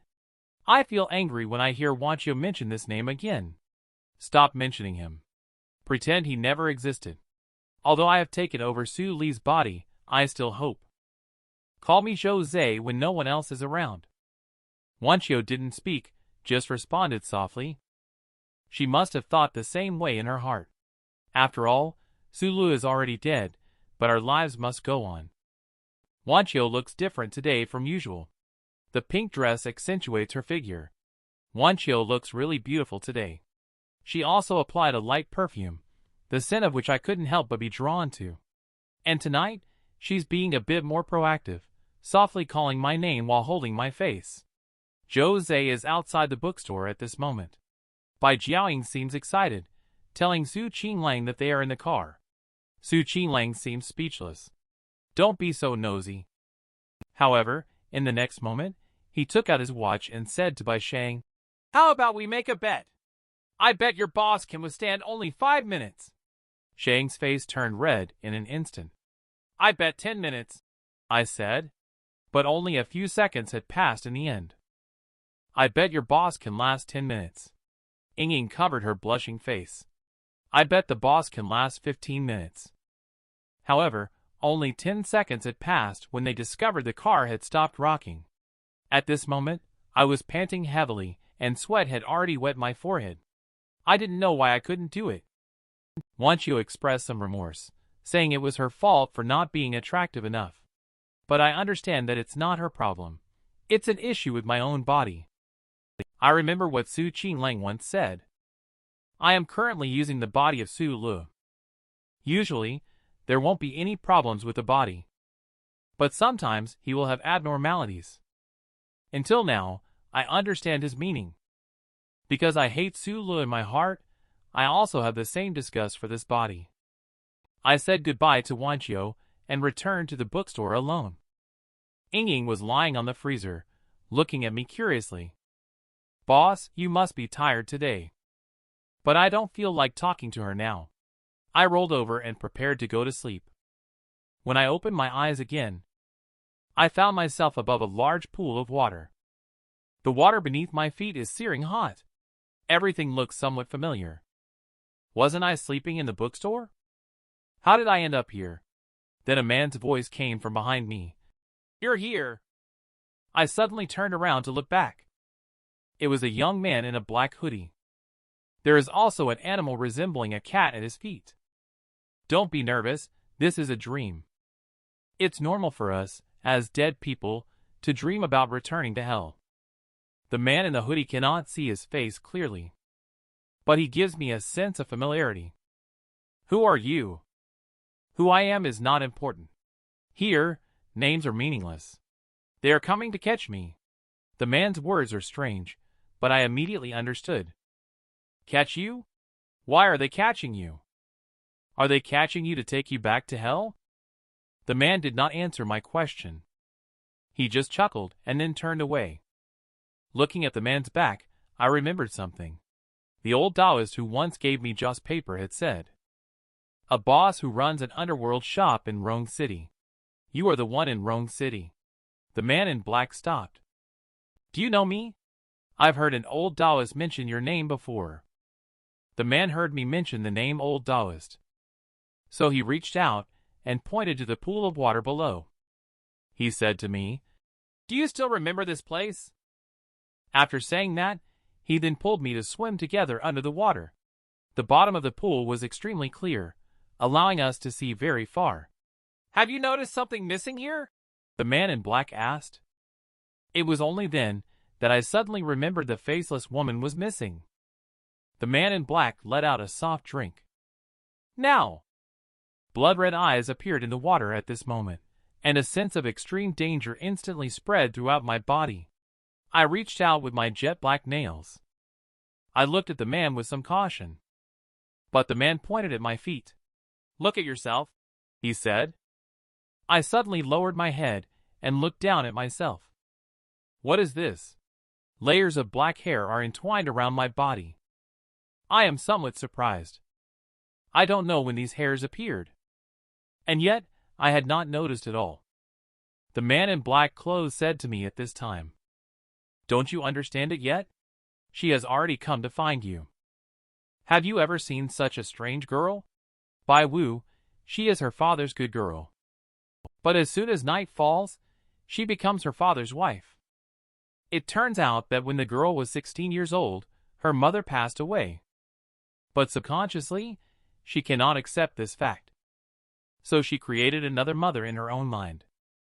Over time, she developed a second personality in her mind. Just now, Zhou Ze saw off the mother and daughter. I was worrying about my own performance. But I saw the father of the little girl walk in. It turns out that Wonka's friend's daughter has schizophrenia. As a doctor, he should have helped the girl get rid of her so-called second personality. But that friend, because he misses his wife too much, he doesn't want to get rid of her daughter's second personality. He wants to have his daughter at the same time. He also wants to feel the presence of his wife through his daughter. But this has also led to the confusion of the girl's personality. So he wants to ask Zhou Ze for help in treating this girl. But Zhou Ze doesn't want to help Wonka's friend because he believes that the father's love for his wife is actually a selfish disguise. But Zhou Ze was somewhat shocked when Wonka called out his name. He didn't know when the other party had discovered his identity, so Zhou Ze had to agree. He couldn't refuse Wonka. Just like when he went to Wonka's house to look for her in the first place. After he mentioned Zhou Ze's name, Wonka immediately put down his work to help himself. Soon, the two of them arrived at Wonka's friend's house. Just as the two got off the car, a butler quickly came up. The butler's face looked a bit unpleasant. He said that their young lady was a bit different this time. Following the butler's guidance, the two entered the villa quickly. A man with a worried look on his face was standing outside the house. He was the father of that girl, Mr. Zheng. "How is Mr. Zheng Pingping doing?" Wonka spoke up and asked Mr. Zheng directly. Mr. Zheng just pushed the door open and said, "See for yourself." Zhou Ze and Wonka walked in. When they saw what was in front of them, they were a little stunned. Only to see in the center of the hall, a young girl in a dress was dancing gracefully. She was singing opera tunes with an accent in her mouth. From a young age, alone and without support, feeling lost and helpless. Climbing high into the blue sky in career and falling into ruins and death, truly lamentable. Born with a good appearance, but inside was uncouth. Men have gold under their knees, but you have nothing to do with it. In the end, it turned out to be a wasted life in this world. Singing, the girl seemed to notice Zhou Ze, who came in. The girl then let out a scream, and she was so scared that she sat paralyzed on the ground. Pointing at Zhou Ze with trembling fingers, she asked, "Who are you? How can you be inside his body?" Zhou Ze was surprised that the girl in front of him could actually see that he was a ghost, or more accurately, that she could see he had two life essences. One is Su Li's body, and the other is Zhou Ze's soul. Just as Zhou Ze was contemplating this, the girl seems to have forgotten everything that just happened. She pushed the nani beside her away and stood up. "Where is my husband? Has my husband come back home?" Zhou Ze was a little dazed. Has she switched to her mother's personality? The girl's father walked over at this moment. He then hugged the girl and started comforting his current wife. Wonka came to the balcony and asked Zhou Ze if he had figured out what was going on. Zhou Ze shook his head and said it probably wasn't possession by a ghost. At this moment, he suddenly noticed something wrong in the next room. The room was tightly covered by curtains, and for some reason, Zhou Ze always felt that there was something inside that made him very uncomfortable. Wonka said to Zhou Ze, "That's the girls' art studio." The two pushed open the door to the art studio. Zhou Ze's heart suddenly began to beat faster, and that sense of unease became even stronger. The butler walked over and said that Mr. Zheng was looking for him. Zhou Ze was alone in the studio and found that most of the paintings here were ordinary landscapes. At that moment, a painting covered with black cloth caught his eye. Zhou Ze immediately lifted the cloth off. On the painting was a skull, which seemed to be drawn by a girl from somewhere. That uneasy feeling is still lingering nearby. From a small cabinet in the corner, Zhou Ze found a black small notebook. Zhou Ze subconsciously flipped open the notebook.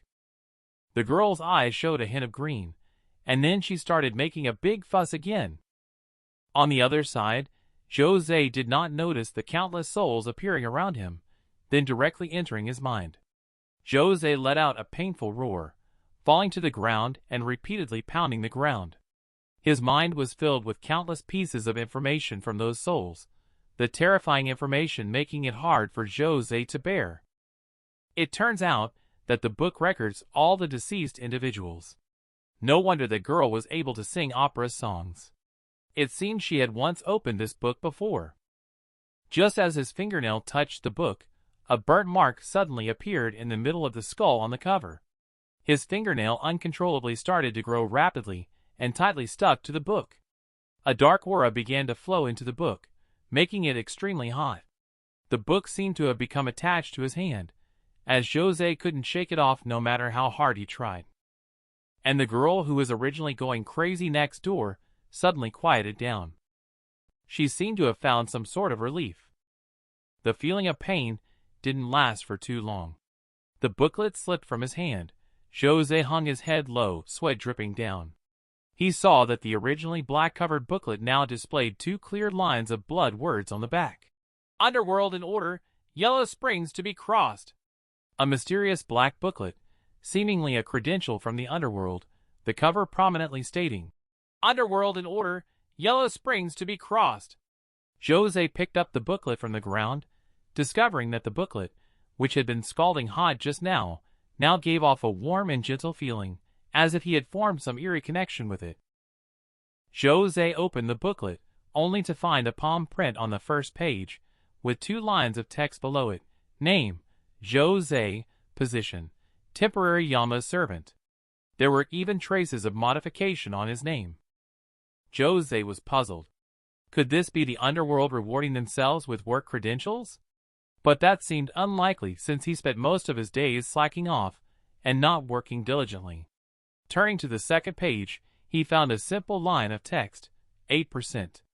It seemed to be a progress bar for his work. Surprisingly, he had only completed 8% of his tasks in 2 months. No wonder the little girl was so upset that she ran back from hell.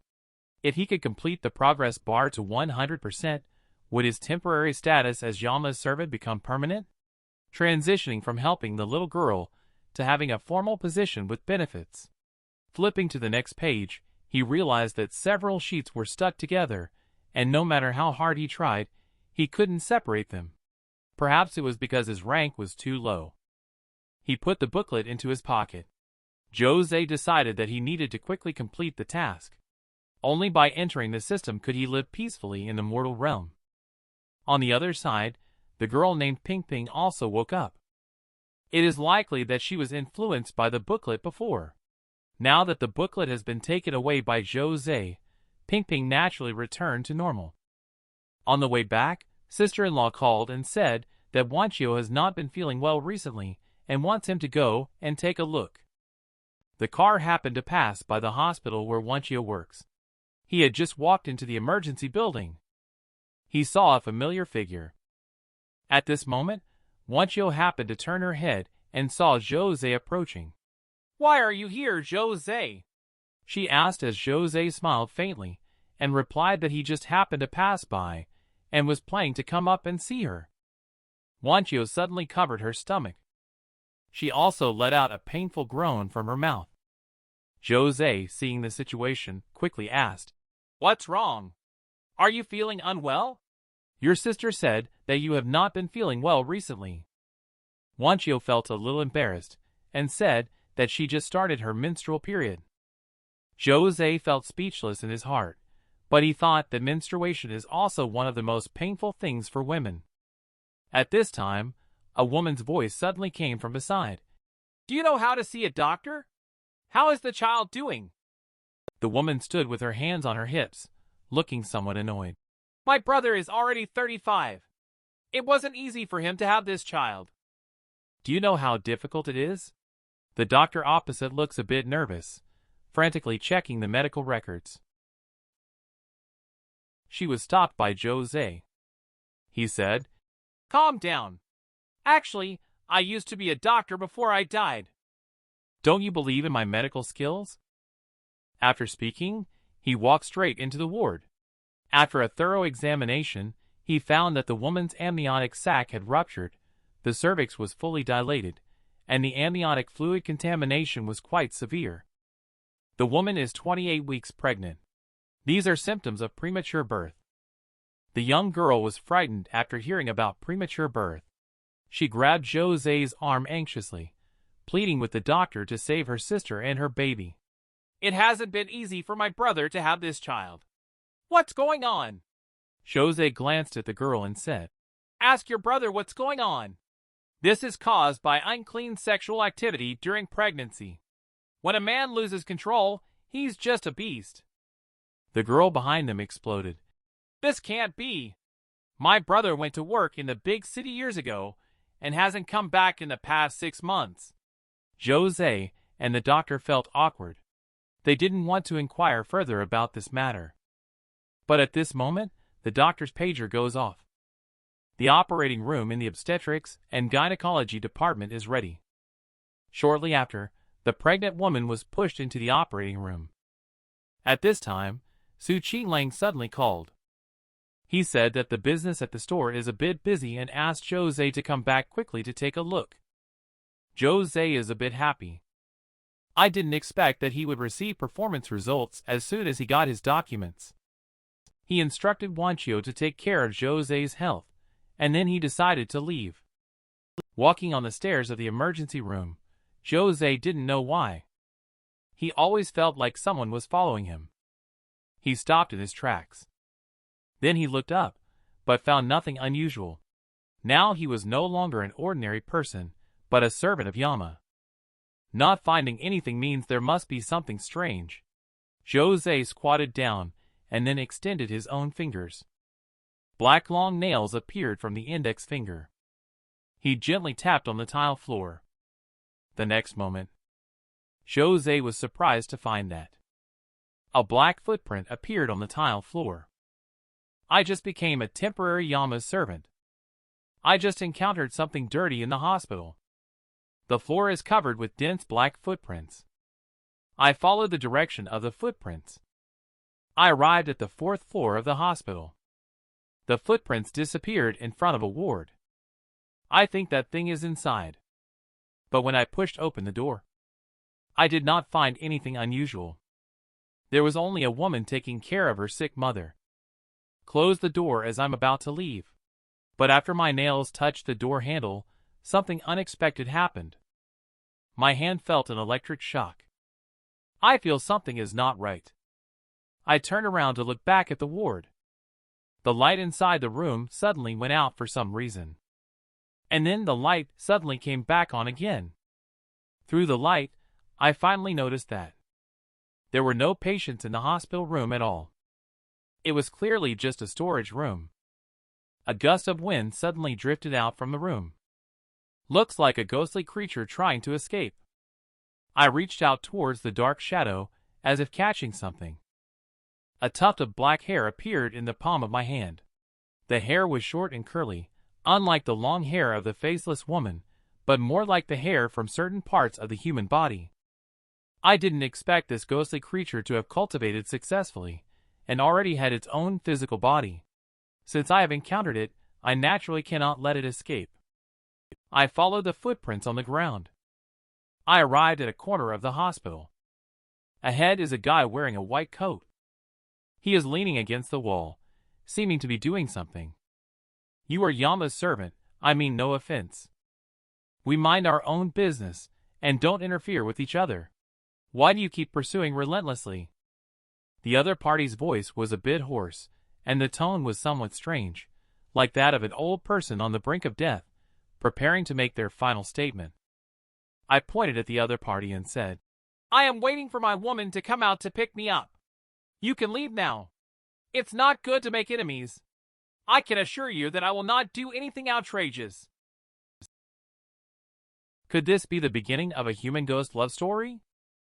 But at that moment, on the other side of the operating room, the young girl who had accompanied her sister-in-law for a premature delivery was walking out with a stack of money. Then she ran towards the payment counter. Looking at the girl's back, I thought of the premature pregnant woman in the next operating room. I said to the other person, Who are you? You're not her husband at all. The other person seemed a bit impatient but still replied, The woman I have my eyes on is my woman, and we have some unfinished destiny to fulfill. This is all sanctioned by the God in heaven. Although I don't know what he meant by karmic affinity, but the pregnant woman inside is currently in surgery. If we let this evil creature cause trouble, it could lead to double disaster. But just as I was about to remind the other party suddenly turned around. You, Yama's servant, are so gutsy.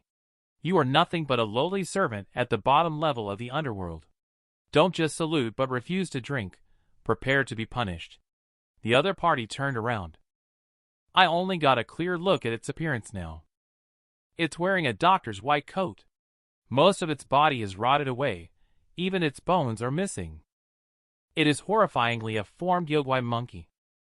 A monster actually does not put me, a Yama's servant, in its eyes.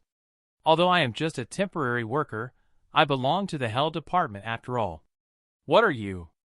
I reach out my dark nails, watching the Yogwai monkey opposite me vigilantly. The eyes of the monkey emit two red lights, gnashing its teeth and making squeaking sounds. The next moment, suddenly, black holes appear all around. Long tails swarm towards me one by one. I dodge the attack of the Yogwai monkey with a quick move. Then I spread out my hands. I let my black nails grow out completely. But at this moment, the black book in my pocket suddenly starts to heat up slightly. It can't wait to deal with this monster Yogwai monkey. Yogwai monkey suddenly knelt down with a thud. It kept knocking its head against the ground with its hands on the ground, begging for mercy, repeatedly calling out, Manor Lord, please spare me. I know my wrongs. I was a bit stunned as I watched this scene. I don't know if this monkey has gone crazy or not. But the booklet clearly states that my position is a temporary Yama's servant. The original owner of that booklet must have been an amazing person. Clearly, the booklet still retains its aura. This made Monkey mistakenly think I was the owner of the booklet. But since Monkey backed down, I have to keep up this act. I walk up to Monkey, pointing a finger at the center of his eyebrows. Give your soul blood to the Manor Lord. Monkey's face was full of fear as he obediently replied, I will follow the Manor Lord's orders. After speaking, a black soul blood emerged from the center of its brow. I grabbed the soul blood in my hand and only felt the terrifying aura emanating from it. I have no idea where this monkey came from. Just at this moment, the soul blood suddenly got stuck. No matter how I tried to pull, it remained still. I suddenly realized that I was careless. My own strength is simply unable to absorb such a huge amount of soul blood. Monkey, who was originally full of awe, also paused for a moment. It was considered an honor for the superior Manor Lord to take away its soul blood, and it was unable to resist. Why is it so difficult for the Manor Lord to extract even its own soul blood? Yogwai Monkey realized that it had been deceived. It let out a fierce roar, and then reached out its paw towards me. I felt like I was hit by a big truck, my whole body crashing into the wall behind me.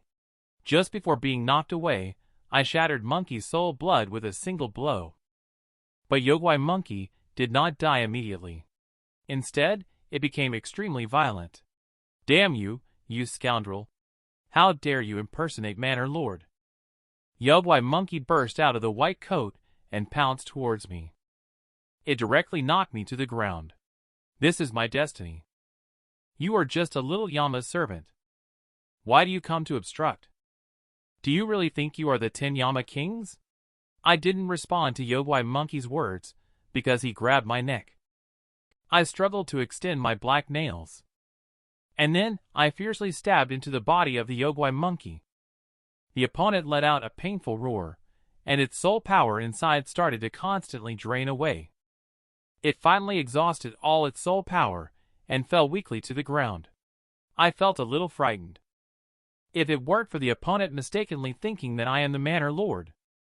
Let me draw out the opponent's soul blood. I'm afraid that the one lying on the ground right now is me.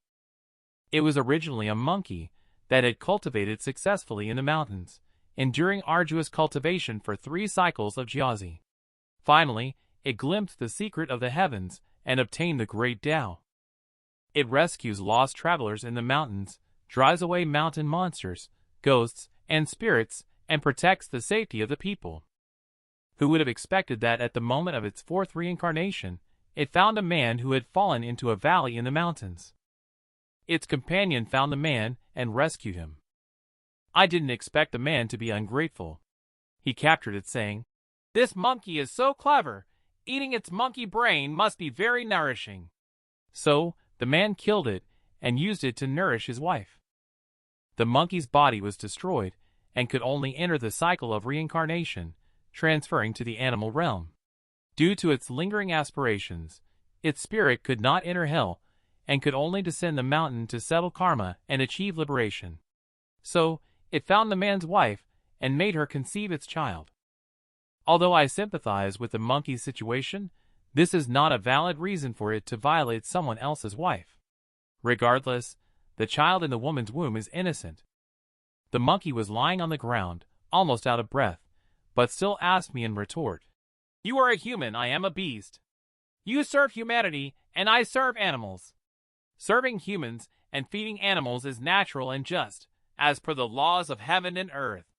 But if animals repay kindness with enmity, it goes against the heavenly Tao, doesn't it?" Then I nodded. I did not want to deny it, nor did I want to deny it. When the moment of Tao cultivation was about to be achieved, it was destroyed by the person I saved. Anyone would harbor resentment in their heart if placed in my position. Looking from a human standpoint, the monkey, in seeking revenge, almost caused a great tragedy. I crouched down, looking at the suffering monkey on the ground. "You are in great pain, aren't you? Let me help you find release. You are in great pain, aren't you? Let me not help you find release. I will try to send your soul to hell, monkey." Closing my eyes, I uttered the last word from my mouth. But before I could act, the soul of the monkey began to dissipate. It couldn't fulfill its own wish, so its soul couldn't enter hell either. After burying the monkey's body, I sat exhausted under a tree. The spirit of monkey couldn't be found. It seemed that it had already dispersed. Why did I have to meddle in the matters of the mountain spirit and demons?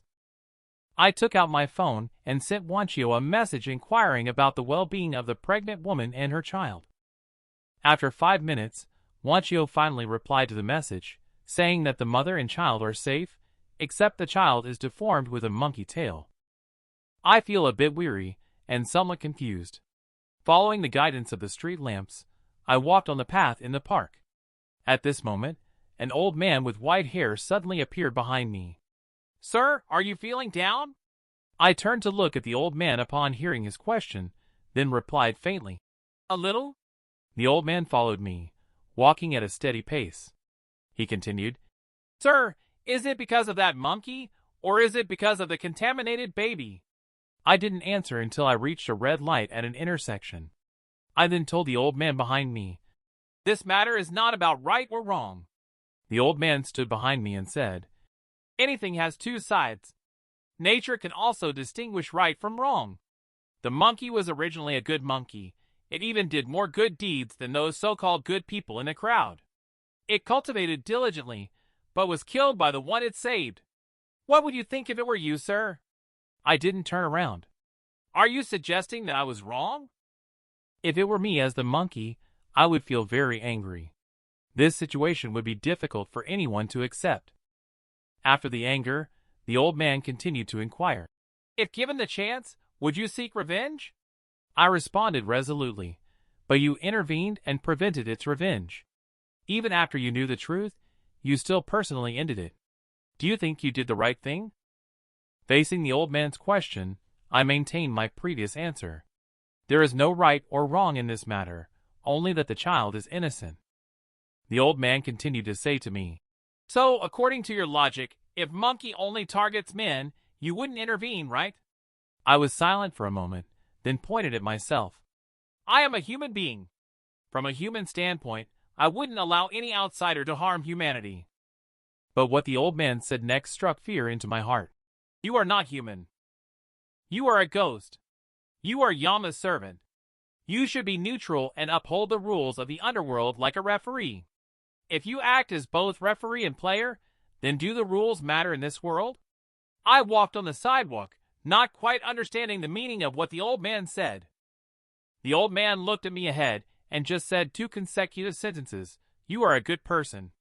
You are a good person." Standing from a person's perspective, I can indeed be considered a good person. I stopped, turned back to look at the old man and asked, "Are you trying to give me a good person card? Are you just catching up to label me as a good person?" The old man shook his head, then bowed and said, "No, I am a servant left by the master, and you have inherited the master's identity badge. With this taken away, you are now my new master." A smile played at the corner of my mouth. I didn't expect to pick up a good item and also inherit an old grandfather. The old man bowed his head at this moment and said, "The master once instructed me to inform his successor. This sentence is also left for me, the servant." I stood still, waiting for the old man's next words. The old man smiled at this point. "The master once said, if his successor is a good person," he said halfway through. A sharp blade pierced through my body. The old man stood behind me. Another hand plunged into my body. He lifted me up in the air. Everything happened so swiftly, so abruptly. I kept coughing up blood. I didn't even have the slightest mental preparation. The master said that if his successor is a good person, then kill him. The old man calmly recited the master's last words as instructed. I found a mysterious black notebook. I did not expect that it was actually the heritage token of the Manor Lord of the Underworld. However, the Manor Lord left a dying message for his servants. If the heir is a good person, then he must be killed. The old man raised his arm and pierced my body directly because he thought I was a good person. He looked at me calmly. He didn't seem to be killing someone, as if he was throwing away trash. Then he said to me, "Do you think that the modified location on the document should be the name and position of the Manor Lord? But in fact, It also hides the names and positions of the previous 8 heirs. Fresh blood kept overflowing from the corner of my mouth. I said to the old man, "Were the previous 8 deceased heirs all good people?" However, the old man said, "I am the only good person among the 9. I was a bit confused as to why even if they were not good people, they would still be killed. The old man tilted his head slightly, revealing a hint of helplessness. "Because when I asked them if they were good people, they all thought that answering yes would be more beneficial to them. And then they all died," he said. After finishing his words, the old man clenched his right hand again, and I gradually lost my breath. When I opened my eyes again, I found myself sitting at a dining table. There were neatly arranged tableware in front of me. There was also a piece of grilled meat on top. And the old man sitting across from me, with a gentle expression, said to me, "Sir, you are awake. I have grilled some meat for you. It tastes very good. You can try it." The old man's words made me confused. "Didn't you say you wanted to kill me? What does this mean?" I was somewhat surprised. I didn't expect my identity card to be damaged to this extent. As he spoke, he pushed the booklet in front of me. Because the identity card left by the master cannot withstand another process of recognizing a new master, otherwise it will directly shatter and lose all its functions. The old man raised the wine glass in his hand, a hint of a smile at the corner of his mouth. "Congratulations, sir. I will not kill you today. It is your lucky day. Please be sure to taste my craftsmanship. When the old master was here, I was responsible for the daily meals." "Did you poison me?" I asked the other person directly. After all, he previously mentioned that I was his master and then pierced my chest with one hand. "You're overthinking it. I don't need to go through all that trouble to kill you." What he said makes sense, because killing me is simply a trivial matter to him. I lifted the fork and put a piece of meat into my mouth. I didn't expect the meat to have an excellent texture. It melted in my mouth, and I didn't feel uncomfortable at all. After I finished eating, the old man suddenly asked me, "Was it delicious?" I ate a few more pieces of meat and told him it was not bad. Then he asked me, "What do you want to do next?" The old man's face revealed a kind smile. "After the meal, sir, you are free to leave. I will not restrict your freedom." I found it somewhat absurd. Is it really just going to end like this just because my identity token is damaged? Is it truly just because of my good luck? I remember you mentioned that the Manor Lord wanted an heir who is an envoy, right? No, the will of the Manor Lord must be followed without any discount. I don't understand what he means. The old man reached out and patted the position of his chest. "The answer is right in your heart." I suddenly thought of something. I suddenly lowered my head and looked at my chest. There was a black hole in the position of the heart. My heart was missing. The elder opened his hands. "I have applied the best ointment to your wound. It will recover in a few days. You don't need to thank me or be polite." "I thank your mother's ass. I've lost my heart. Do I still have to thank you?" The old man pointed at the plate I had used. "You had just said that the taste was good. Without a heart, there is no extra worries. You can have a more comfortable life in the future. A good person without a conscience, no matter how good he is not good." I am a bit angry, grabbing the tablecloth tightly with both hands. "You'd better kill me now, otherwise I will never let you go." The old man's face remained calm. He patted his chest with his hand and said, "Sir, you have no chance for revenge. My lifespan has reached its end. When you leave here, I will also dissipate." I picked up the book on the table, stood up, and walked to the door. I was very curious. Who exactly is the Manor Lord? After being deceived by the Bodhisattva who ran to hell, the Manor Lord no longer wanted to mention his own name. Seeing that the old man was not willing to tell me, I could only choose to leave. When I walked out of that door, I found myself in a desolate cemetery, and the door behind me had disappeared. Inside the room, the old man tapped the table with his hand. "Come out." At the next moment, a golden macaque appeared in front of the old man. It scratched its ears and cheeks in a cute way. However, the monkey's body seemed somewhat illusory, indicating that it was not a real existence. Although debts must be repaid, what you did this time went too far. Even if the final consequence fell upon that baby, it should not have been your target for revenge. Everything is about cause and effect. Submit to the consequences. Do you understand, little one? The golden macaque shook its head and then nodded. The old man hugged the monkey in his arms. Don't blame me for bringing the soul you attached to the baby here. Let the merit of your 3 Jiazi cycles be a compensation for that child. Do not feel aggrieved. Let's end it here. I will arrange a new body for you. After you leave, whether you choose to cultivate again or just frolic in the mountains and forests, do not repeat today's actions. After speaking, the old man pushed open a door to the inner room. Inside, the room was completely empty with no furnishings. There was only an ink-washed painting hanging on the wall. In the painting, there is a towering mountain with a man wearing a purple crown and a yellow robe standing on the mountaintop. The scroll has turned yellow, and the man in the painting has long gone. Only the majestic mountain in the painting still stands there, overlooking all the other mountains. Can you imagine that the servant of the manor lord in the underworld is actually a monkey? And Zhou Ze, as a servant of Yama, actually stood on the side of humans and dealt with a monkey that was killed by humans. After Zhou Ze left, the servants of Manor Lord have settled the little monkey.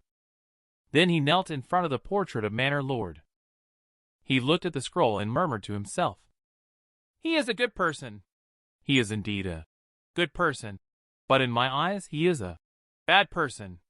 The old man's face darkened as he continued speaking. His face began to contort and turned into a beastly face covered in hair, with a jaw like a wrathful god. It turned out to be an old ape whose lifelong aspiration was to shoulder Mount Tai. In ancient words, he is known as the mountain-moving ape. His fierce face grimaced as he spoke. "I have countless disciples who have endured difficult cultivation for 3 Jiazi cycles, enjoyed helping others, and were diligent in their cultivation. Why can he recklessly kill him just because he used to be human? Does that mean all non-humans that pose a threat to humans can act without considering right or wrong? Are they free to kill as they please?"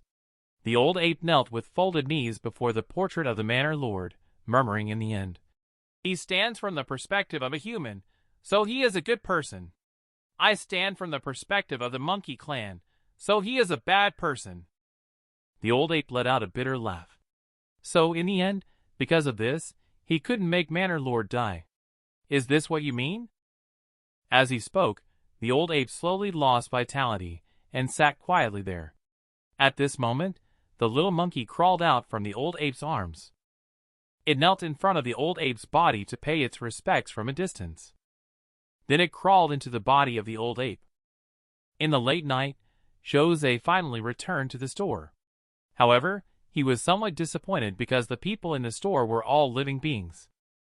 I saw the 4 people in the room holding the same pen with their hands.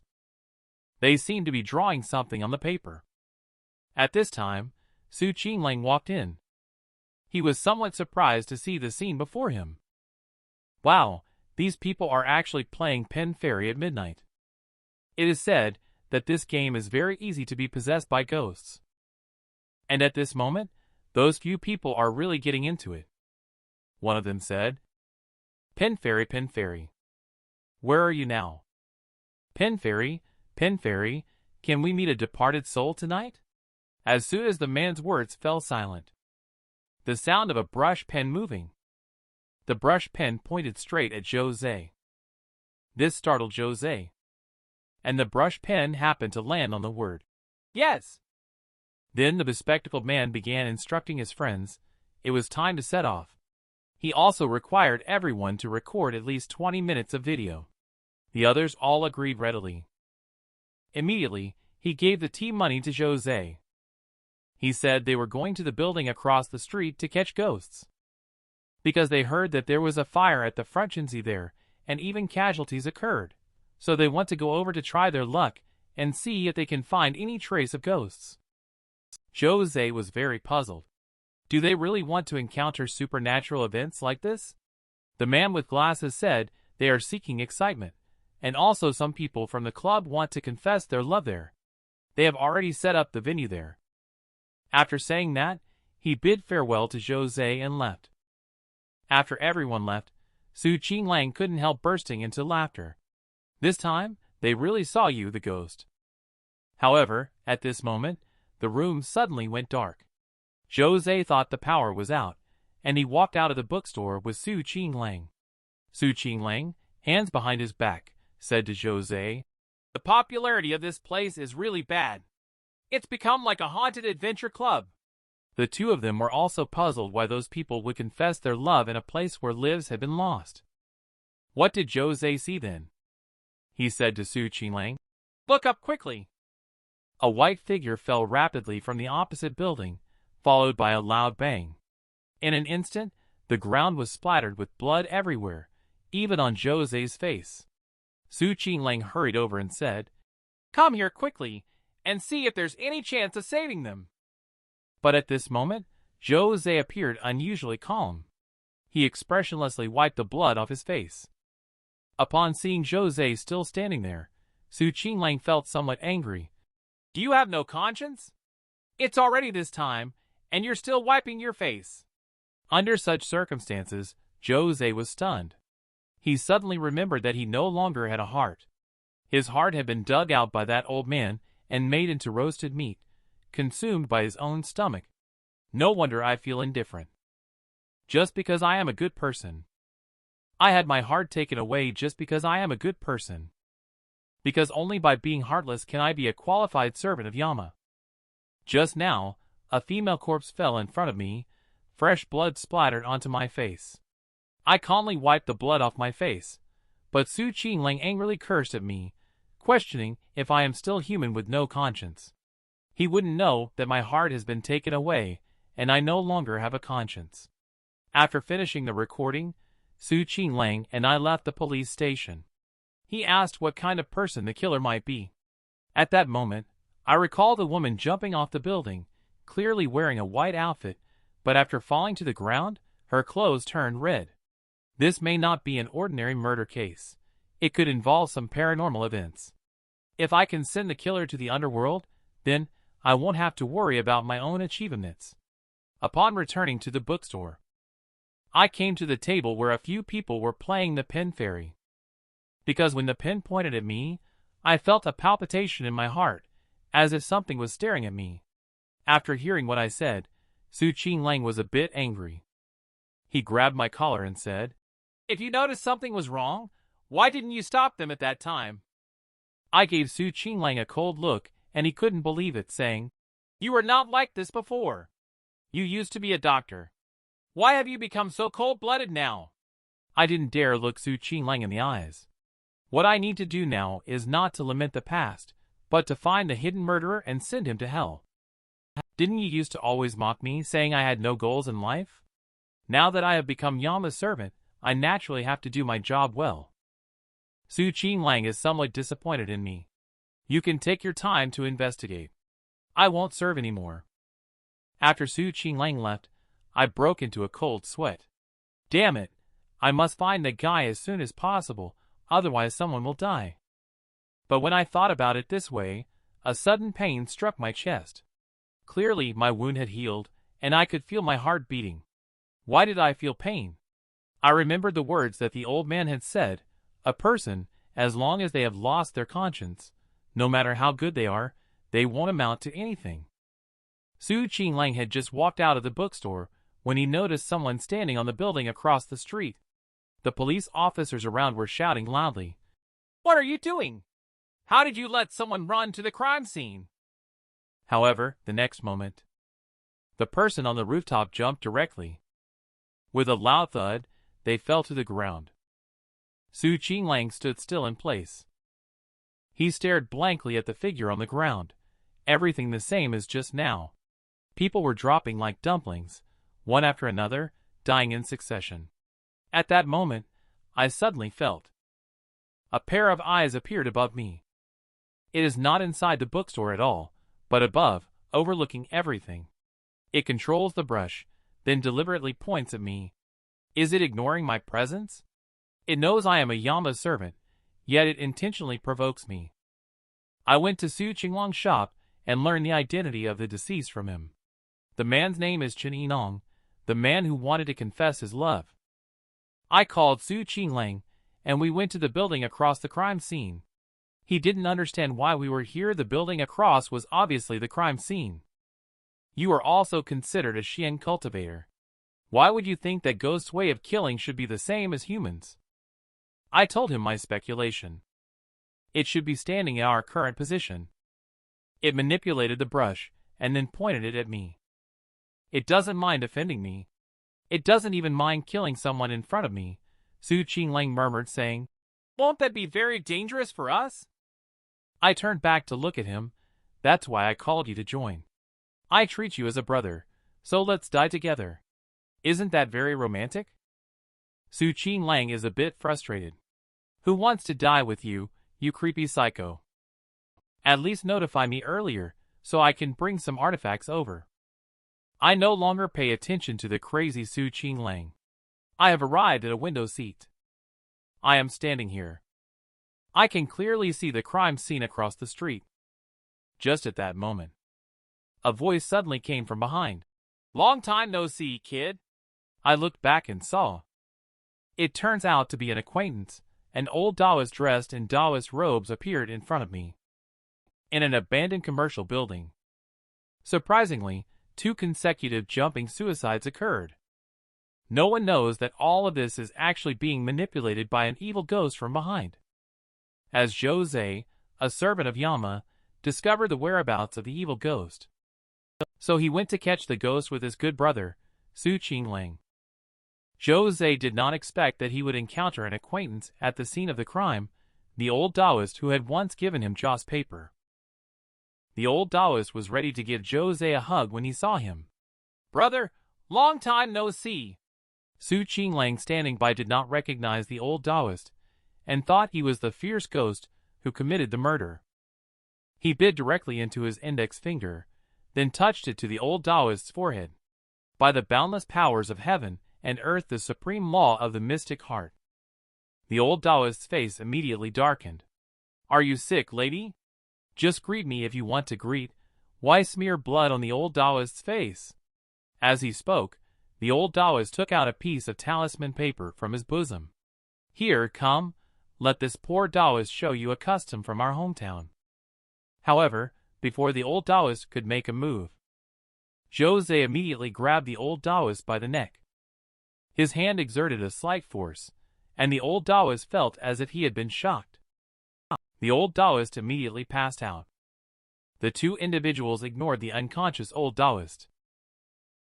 Zhou Ze came to the front of a chair. Behind, there was actually a woman lying there. The woman's body was covered with wounds, and there was not a single intact spot on her. Zhou Ze, who used to be an emergency room doctor in his past life, was shocked by the sight of this woman. The fact that she had managed to survive until now was truly miraculous. Zhou Ze opened the door to hell. He is about to send the woman back to the underworld. But at this moment, the unconscious old Taoist actually woke up. He grabbed Zhou Ze's hand and pleaded, "Please don't do this. I beg you to spare her." But Zhou Ze ignored the plea from the old Taoist. He reached out and grabbed the woman's forehead directly, pulling a strand of black soul out of the ground. However, Zhou Ze was surprised to find that although the woman's body was extremely weak, her soul was unexpectedly strong. However, at this moment, a pen suddenly floated up. The pen stabbed directly at Zhou Ze. Zhou Ze dodged the incoming pen with a swish. But what he didn't expect was, the true target of this pen isn't him, but rather Su Qinglang behind him. The pen tip stopped above Su Qinglang's throat, scaring him to not dare move an inch. Zhou Ze looked at the woman on the ground. He understood that she was controlling everything. He glanced at Su Qinglang behind him. Zhou Ze actually disregarded Su Qinglang's life and death. He reached out directly towards the woman, and at that moment, the pen tip suddenly moved and stabbed into Su Qinglang's neck. The woman did not wake up, but for Zhou Ze, this was a silent threat. Although she could not do anything to Zhou Ze, she could threaten those around him. Those two people who jumped off the building are very pitiful, aren't they? Zhou Ze suddenly spoke. Why didn't you go to remind them last night, even though you drive during the day? You also said I am different from before. Su Qinglang was somewhat surprised, not understanding why Zhou Ze suddenly brought up these things. Zhou Ze turned around and gave Su Qinglang a cold look. So, I think you must be willing to take revenge on your own for them. Su Qinglang found it somewhat unbelievable. He wanted to say something but couldn't get it out. At this moment, Zhou Ze suddenly covered his chest with his hand. The other hand is pressing on the ground, supporting him in distress. Cold sweat keeps appearing on his face, and it seems like he is still saying something with his mouth. I shouldn't have intervened in Su Qinglang's life and death. Originally, a place without a heart should have lost its conscience. Then he went to complete his task as Yama's servant. But he insists on trying to save Su Qinglang's life by force. He has a little bit of conscience. Unexpectedly, a pang of pain struck his chest. The pain made him feel like he was dying. The pen also fell down. Old Taoist saw this. He hurriedly walked to the side of that woman. He looked at Zhou Ze, old Taoist, in pain on the ground and took out a talisman paper. Brother, I'm sorry. I must save this person. She finally escaped from Rome City. I cannot let her die at your hands. After saying that, he was about to attack Zhou Ze. But at that moment, a white-haired hand suddenly appeared behind old Taoist. He lifted old Taoist up with one hand. Then old Taoist was ruthlessly thrown out. The one who took action was Su Qinglang. He controlled a human skin puppet and looked at old Taoist with a stern face. Let them go. Who will then hold those two responsible for jumping off the building? Old Taoist kept shaking his hands and said, We didn't kill those two people. We wanted to save them, but they refused to listen, insisting on seeking death. Zhou Ze recovered at this time. The woman on the ground seemed to have exhausted her last bit of strength. Do you think we will believe such words? Old Taoist spoke up at this moment. Brother, she is also a member of our underworld shop. She is a friend of our boss. She got injured to help our boss. Zhou Ze's hand reaching out to the woman stopped. He didn't expect that this woman turned out to be that person's friend. He had once been reminded by that person in a dream. Therefore, he only knew about the faceless woman because of that. Speaking of it, he seemed to owe him a favor, Zhou Ze thought to himself. Just then, a severe pain struck his chest, as if some curse would afflict him whenever he had a little conscience. Zhou Ze endured the discomfort, and stood up to look at the old Taoist on the ground. Take him away, and never appear in front of me again, he said to the people around. The old Taoist showed a pained expression on his face and said, Big brother, we have nowhere else to go. I brought her here to seek refuge with you. Those people wouldn't expect us to hide here. Are you being hunted? Zhou Ze looked at the old Taoist and asked. The old Taoist revealed a difficult-to-express truth. Yes. Those guys are elusive. Mirrors, crowds, underground, they can appear anywhere. It's just luck that we managed to escape. Zhou Ze glanced at the woman on the ground. Her injuries were severe, and she couldn't hold on much longer. Once her physical body is destroyed, only her soul state remains. She will soon be discovered by them. I don't want to meddle in other people's business. Otherwise, next time a group of Yama's servants will come directly to the bookstore. But at this moment, the pens on the ground started moving again. Zhou Ze's face changed, and he looked over alertly. I only saw the pen write a few words on the paper. Save me! I will give you my heart. I have had my heart removed by someone. I have become a Yama's servant without a conscience. In all things, I can only prioritize the interests of the underworld. If I make a choice that goes against the interests of the underworld, severe pain will occur in my chest, as if there is a highly poisonous scorpion. It keeps reminding me I cannot be bogged down by personal relationships. But now there is a woman in front of me who is seriously injured, and she is telling me, as long as I save her, she can give me her heart. I brought the woman back to my bookstore, which puzzled Su Qinglang. Zhou Ze, you've changed. Before, you said she killed those two people and asked me to accompany you to catch her. Now you are ready to save this murderer. Are you still human? I glanced back at Su Qinglang. Regardless of whether she is the murderer or not, I owe her boss a favor. Moreover, she promised to help me find my heart back. Is this reason good enough? Su Qinglang was a bit angry about what to do with those two dead people. What does it have to do with me? People die every day in this world. What does it have to do with me? I am not Saint Joan of Arc, let alone a particularly fair judge. I am just a ghost who was killed by that guy Su Lu, and then, by some twist of fate, I reincarnated into Su Li's body. I am neither human nor ghost now, so please, Boss Su, don't use your universal values to demand anything from me. When you were being stabbed in the neck with a pin, why didn't you shout out, setting an example by saying, "Don't worry about me, just go ahead and kill the murderer"? If you can't even do that, how can you demand that I make sacrifices for others under what authority? I angrily looked at Su Qinglang. So please take your self-righteousness and aloofness and roll back to the next room smoothly. The me who was reborn once again just wanted to quietly live like a salted fish, but unexpectedly had my heart dug out. I approached the woman and inspected her injuries, although her body was riddled with wounds. But her soul was extremely powerful.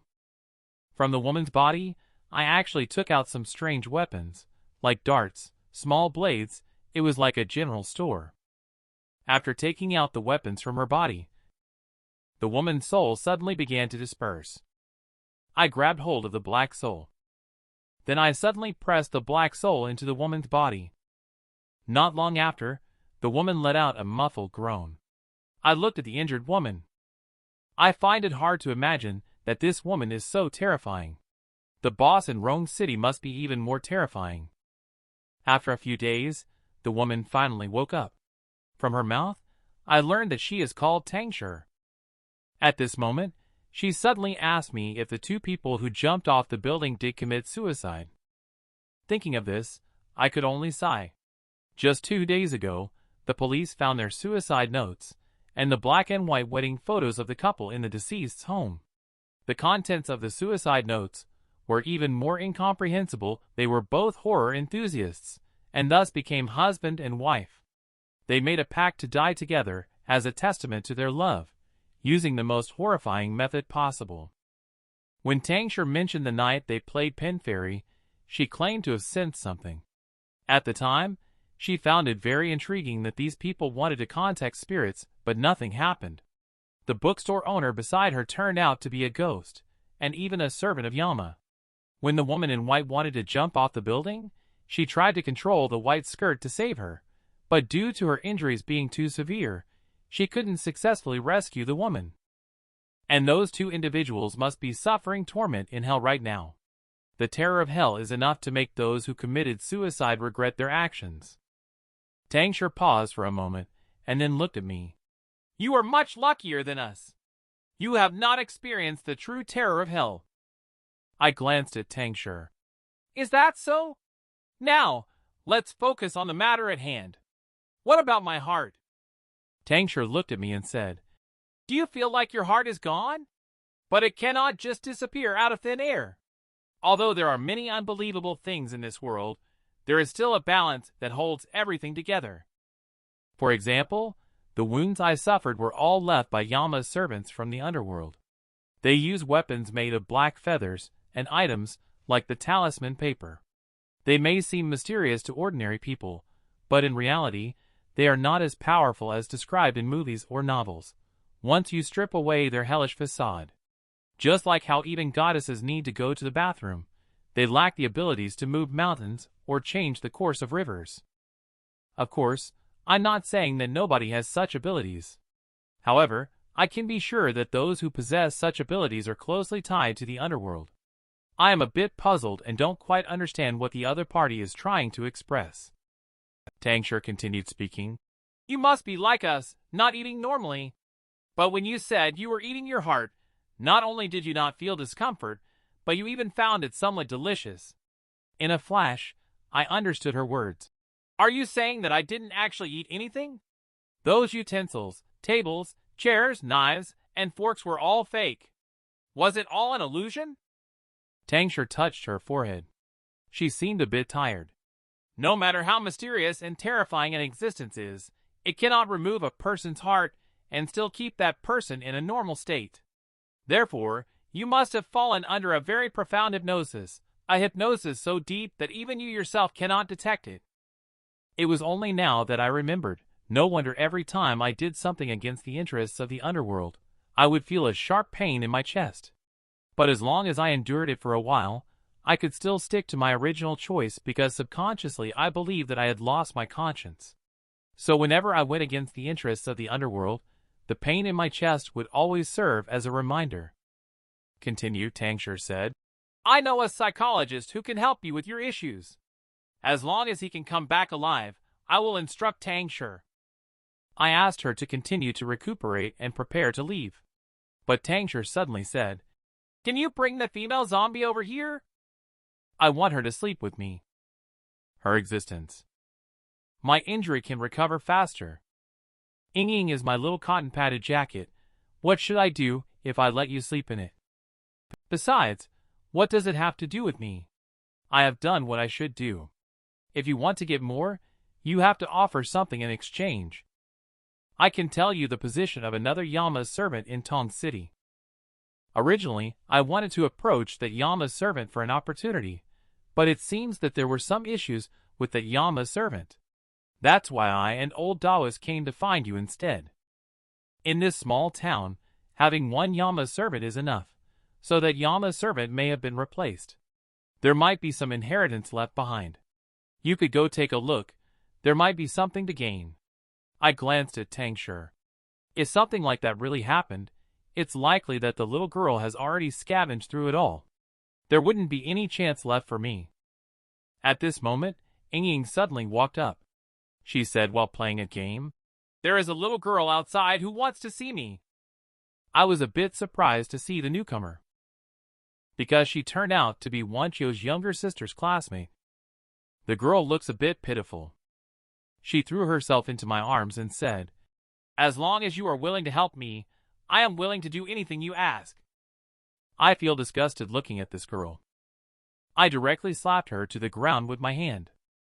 The girl suddenly pulled out a knife and pressed it against her own neck. If you don't help me, I will die in your bookstore. He was originally a highly respected teacher, but was branded with the most shameful of accusations. Suspected of violating a female student in his class, under immense public pressure, the teacher finally collapsed. He leaped from the teaching building, ending his own young life. However, even in death, he could not prove his innocence. Everyone believed he was guilty.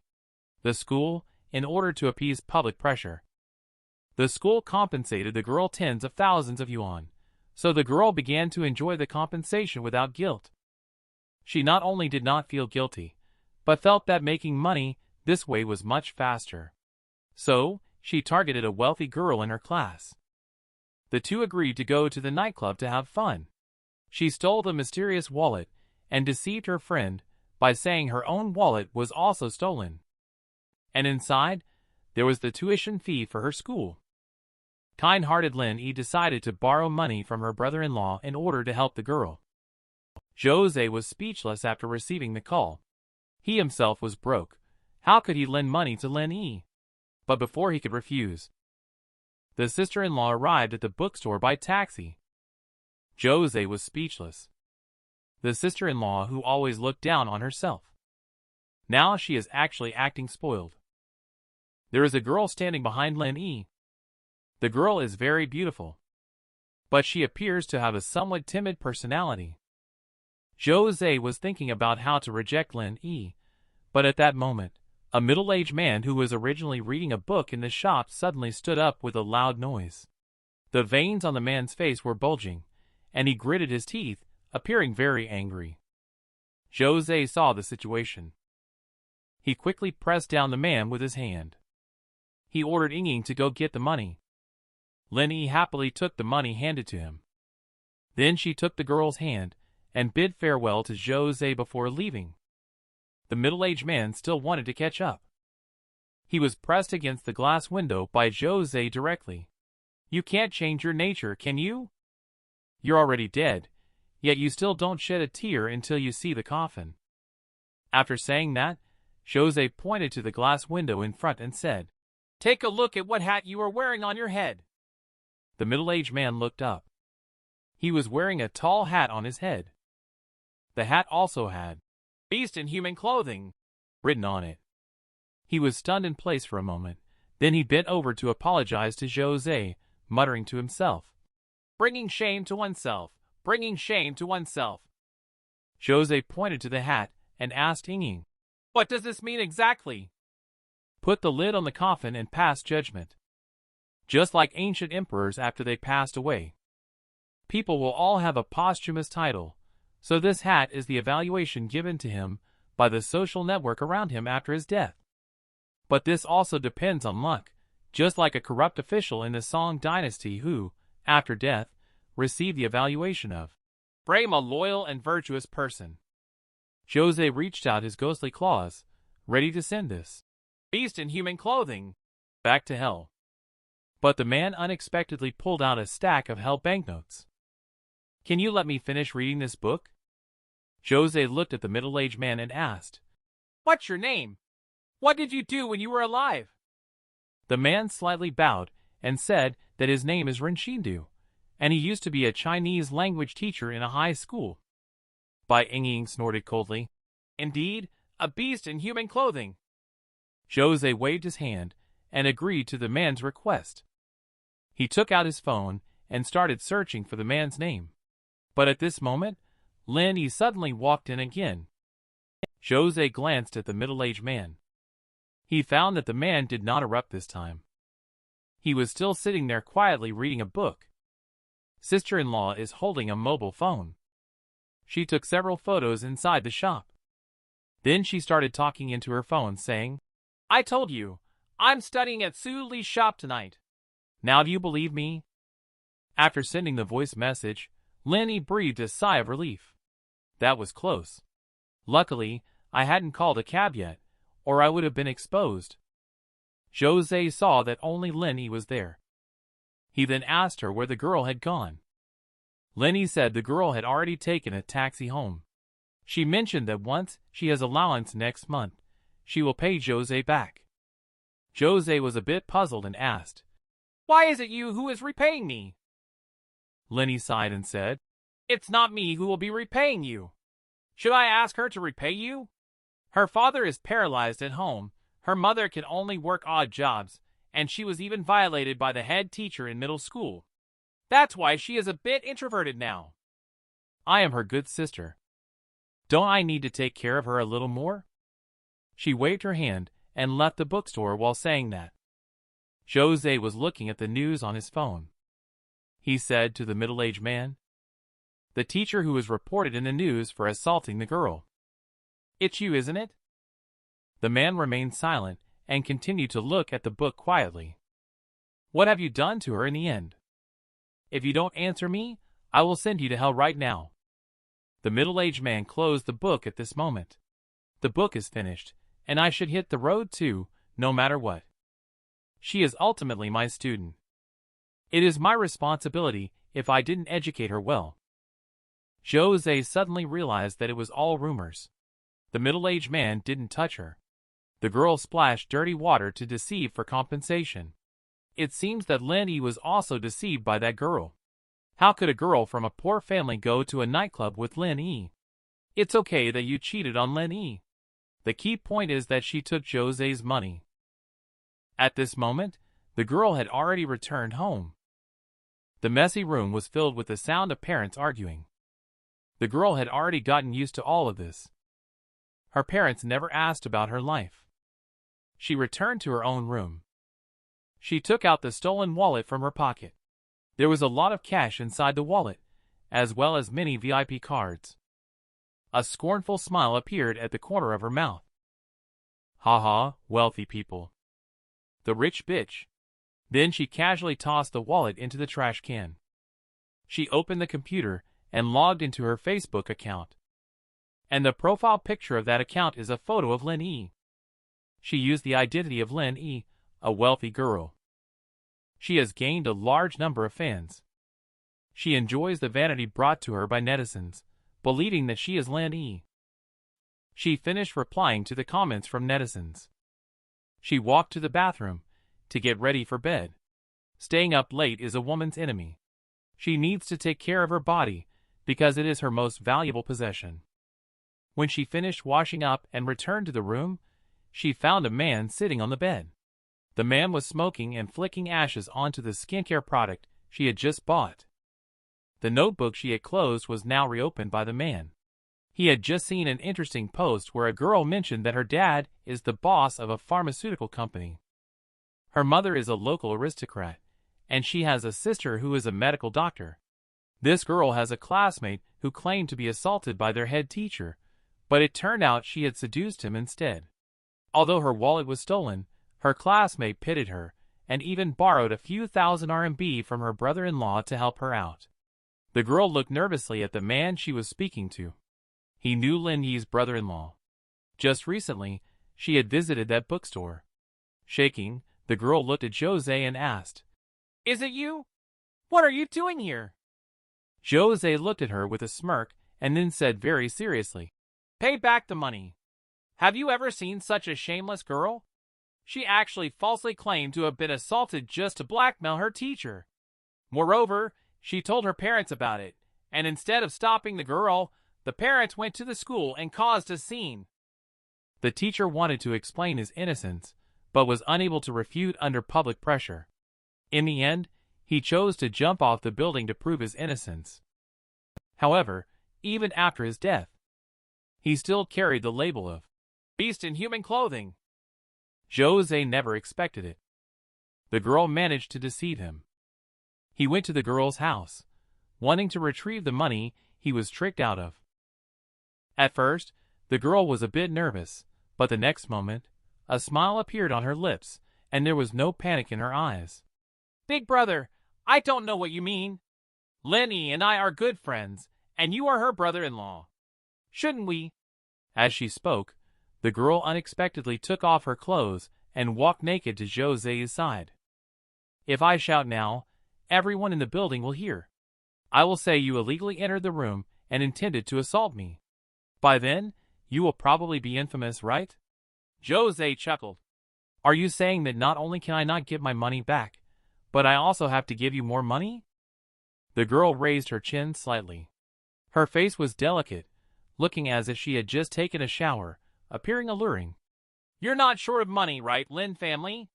But Zhou Ze, who is quite wealthy, sighed somewhat helplessly. "But I'm poor. It seems the girl didn't know that he is not well regarded in the Lin family." The girl licked her lips and then extended a finger. "Feeling like you're at a disadvantage?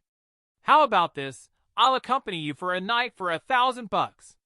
Right here, next to my parents' room. What do you think?" Zhou Ze only felt a strong smell of a habitual offender hitting him. "Your teacher back then was also forced to death by you, right, Zhou Ze?" Zhou Ze looked at the girl's face and noticed her cold sweat streaming down. "Your teacher is a good person and often helps you financially.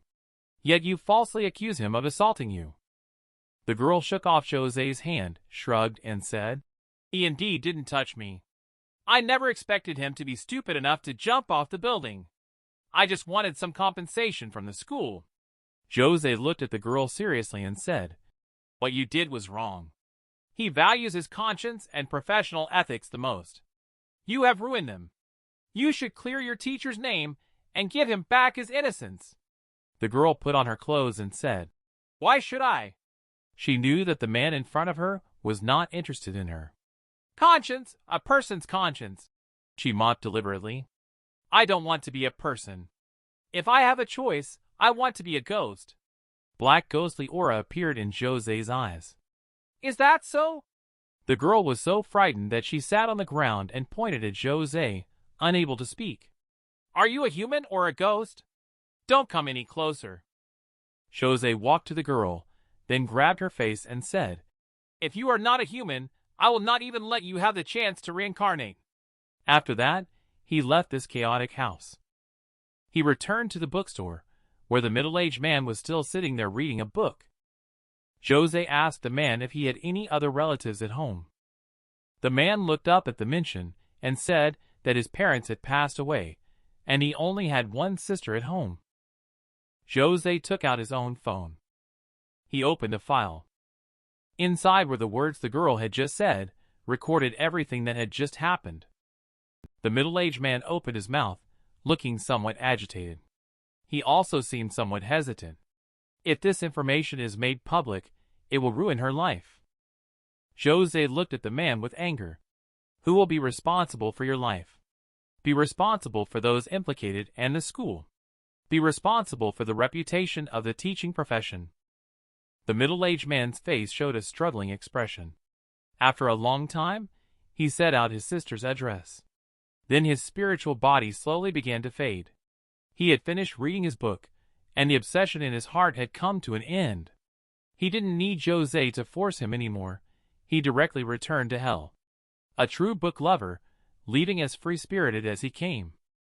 Bai Ying felt somewhat happy. If she hands over the video to the police, then he won't have to carry the label of beast in human clothing in hell. Zhou Ze sighed. The hat cannot be taken off. Bai Ying was somewhat puzzled. How could this be? The truth of the matter has already come to light. Justice will prevail in the end.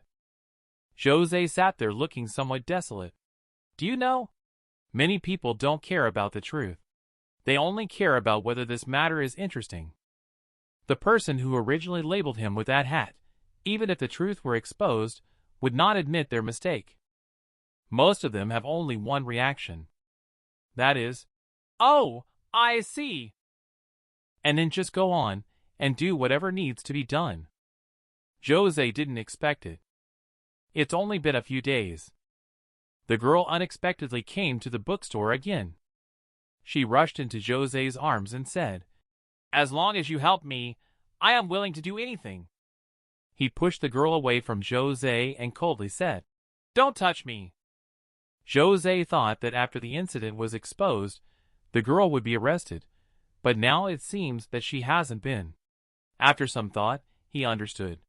The girl is a minor, and coupled with the teacher's suicide by jumping off the building, even if she were charged with false accusation, it would come to nothing due to her status as a minor. Have you seen the news? Those netizens have spread the information online. My mother was laid off, and now our family has no income at all. Zhou Ze did not expect the girl he ran to come to him for help. You are very close to Lin Yi. You should know that I don't have much money. I can only manage this money-losing bookstore. You've got the wrong person. Tears were left in the girl's eyes, as she said that Lin Yi has already ended their friendship. As long as Zhou Ze is willing to help her, she can work in the store to help Zhou Ze. Is that all? To be honest, seeing you end up like this suddenly makes me feel so pleased. Zhou Ze looked at the girl gloomily. I can make you even happier, just like last time at my place. As long as you are willing to take me in. Zhou Ze just feels ridiculous. Do you think Lin Yi is good-looking? She also has an older sister. More beautiful and elegant than her. And she is my nominal wife. Tell me, why would I be interested in you? The girl suddenly pulled out a knife and held it to her own neck. Help me, or I will die in your bookstore. Haha, please go ahead. I couldn't ask for more. My tasks are not completed yet. But Zhou Ze hasn't finished speaking. With a crisp sound, the small knife directly stabbed into the girl's neck. It was straightforward, sudden, and even too suddenly straightforward. Blood splattered onto Zhou Ze's face. This made Zhou Ze somewhat stunned. The girl's eyes widened behind her glasses, her face full of disbelief as her body slowly fell backwards. Zhou Ze angrily walked towards the upper floor. What the heck are you trying to do? Old Daoist heard the sound and ran over. He was startled to see the girl on the ground. He quickly covered the girl's neck trying to save her. Zhou Ze drives Tangshi. How could such a selfish girl be willing to commit suicide? The only explanation is that someone manipulated the knife in her hand, and the person who could do this is in their own building. Zhou Ze angrily looked at Tangshi. What do you mean? Are you trying to kill me? Tangshi smiled. Calm down. Shouldn't you thank me? Now your maid can accompany me to bed. Zhou Ze became even angrier. Thank your ghost. Tangshi said solemnly. I don't believe you didn't see it. That girl was impersonated by the faceless woman. Otherwise, based on your instincts, you should be helping that girl now instead of coming up to interrogate me. How heartless can this man be? The girl just wanted a steamed bun to eat. She was ruthlessly rejected by the man. The man mocked her, saying, If you want to eat a steamed bun, you'll have to die first to show me. The girl didn't say a word and pulled out a dagger. Then she directly cut her own throat. Zhou Ze was stunned. This is too ruthless. Is it necessary for a steamed bun? In fact, what I said above. It's all made up by me. Zhou Ze had actually discovered it a long time ago. The girl in front of him is the faceless woman in disguise, but Zhou Ze doesn't want to alert her. Because his identity as Yama's servant was obtained from little Loli since he was a child, and this faceless woman is likely an accomplice of little Loli. But Zhou Ze did not expect that. The above Tangshi actually acted cleverly. She directly manipulated the dagger to kill the girl. Zhou Ze angrily looked at Tangshi. Do you know who gave me my identity? Don't you know? That little girl has already taken Yama's servant to Rong City to capture your boss. When you make a move like this, aren't you basically telling her that you're hiding with me? Tangshi looked confused, suddenly feeling a little embarrassed. Just then, there came a cry for help from old Taoist downstairs. Zhou Ze and Ying rushed downstairs and found that old Taoist was wrapped in clusters of black hair, while the girl who committed suicide had disappeared without a trace. Zhou Ze extended his own black nails and, with a few strokes, broke all the hair strands. The remaining hair gathered together on the ground. A face formed by tangled black hair appears. Object control? Is this your new ability? A woman's voice echoes around the bookstore, sounding like a chant from hell. Or perhaps, I've made a surprising discovery. You're finished. I'll have her know what you are up to. Don't forget, your current identity is given by her. But right at this moment, in the vase on the desk, countless water droplets burst out. Countless water droplets burst out. They drifted to the glass window, forming rows of fonts. This was just her puppet, leaving her here to avoid the incident being discovered. Zhou Ze reacted and realized that Tangshi was reminding himself. The faceless woman also saw the line of words. The face formed by purple hair suddenly scattered, as if trying to escape from the bookstore. The faceless woman let out a disdainful cry. Let's see how you stop me! Countless hairs scattered. The hair headed towards the doors, windows, and various exits. Zhou Ze kept waving and looking at his nails. The strands of hair in the hands on the ground turned into flying ashes and dissipated. Old Taoist also found 2 pieces of talisman paper. He waved them around in the air randomly.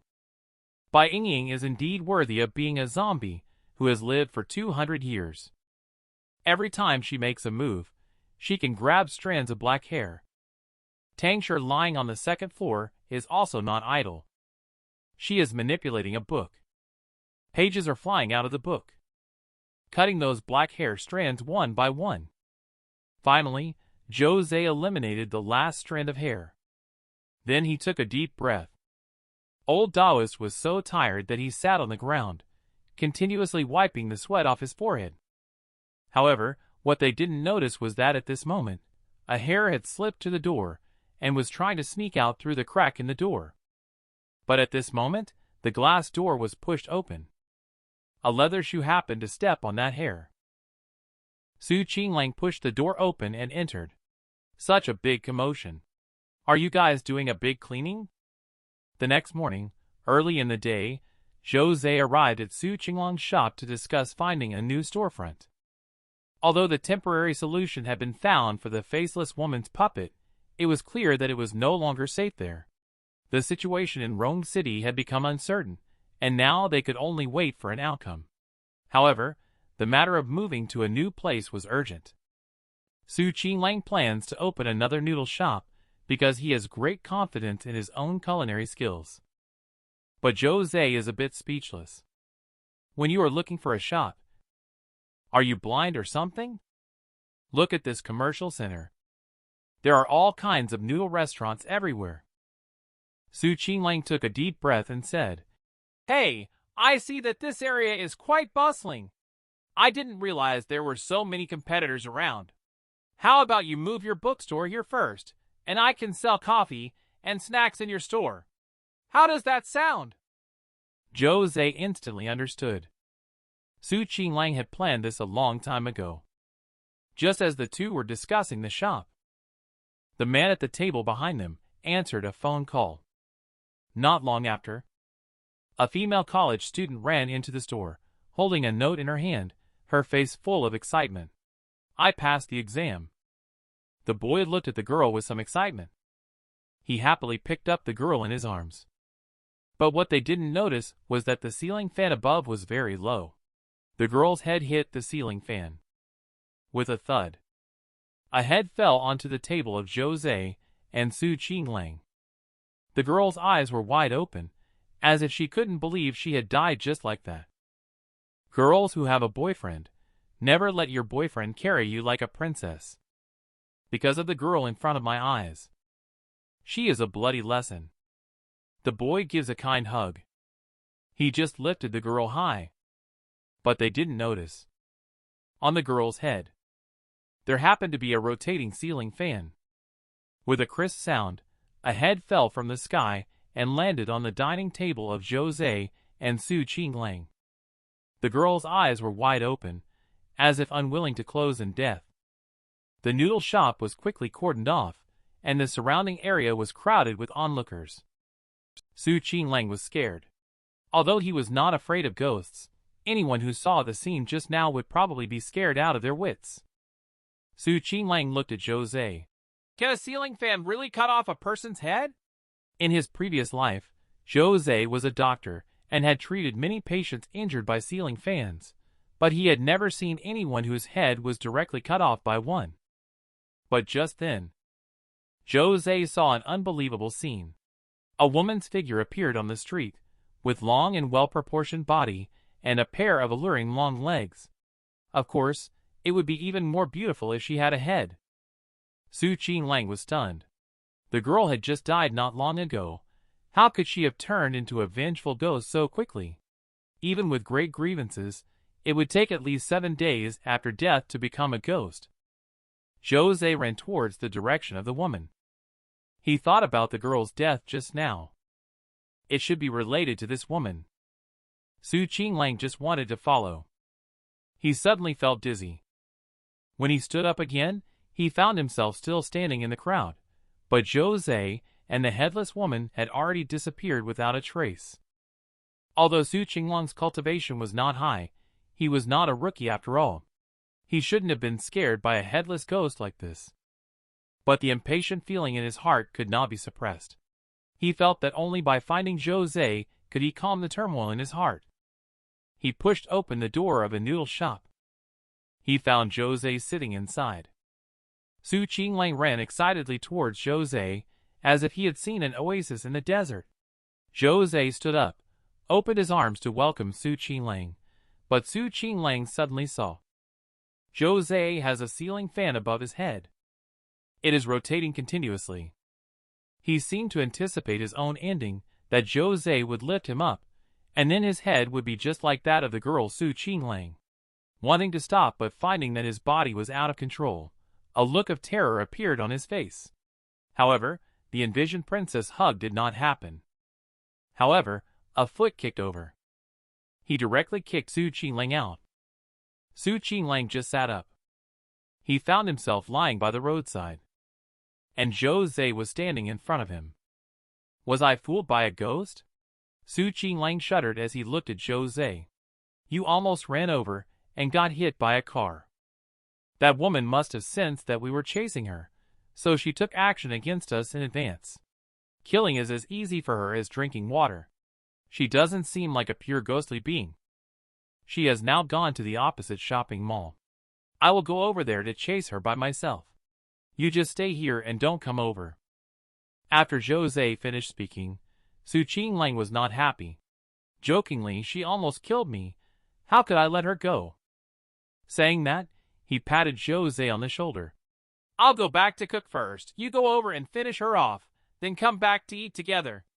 Zhou Ze nodded. He thinks Su Qinglang is still quite impressive. He just arrived at the mall. Zhou Ze spotted a woman wearing a blue shirt, but what puzzled her was that the woman had a head growing on top of her head. He found countless figures of women in blue clothing around him. Instantly, he realized that he had fallen into the illusion of the other party. Zhou Ze extended his black nails. He gently tapped on the ground. I don't believe I can't find you. At the next moment, a black footprint appeared on the ground. The direction in which the footprint extended was exactly the direction of a woman in blue named Zhou Ze, just as I was about to chase after her. But he had just gotten up. He found black footprints all around him. His mind started to produce hallucinations. He realized that the woman had turned against him. The feeling of dizziness suddenly struck Zhou Ze, as if he was placed in a kaleidoscope, refracting various lights. When he saw the scene clearly, he found himself. He was standing outside an orphanage. That was the place he grew up in. And in front of him stood a man and a woman. They left a baby stroller there. They seemed to be getting ready to leave. Zhou Ze has a feeling that the couple are his parents, and the child in the baby carriage should be himself. Zhou Ze reached out his hand and shouted loudly, Why are you abandoning me? Why are you abandoning your own child? But in reality, Zhou Ze is standing on the roof of the shopping mall. He kept saying, Why did you abandon me? As he took step by step, he walked towards the edge of the roof. Behind him stood a headless woman. The woman stood coldly there, staring at Zhou Ze, who could fall off at any time. And standing beside the woman is a priest, the lady in blue. He is indeed Yama's servant.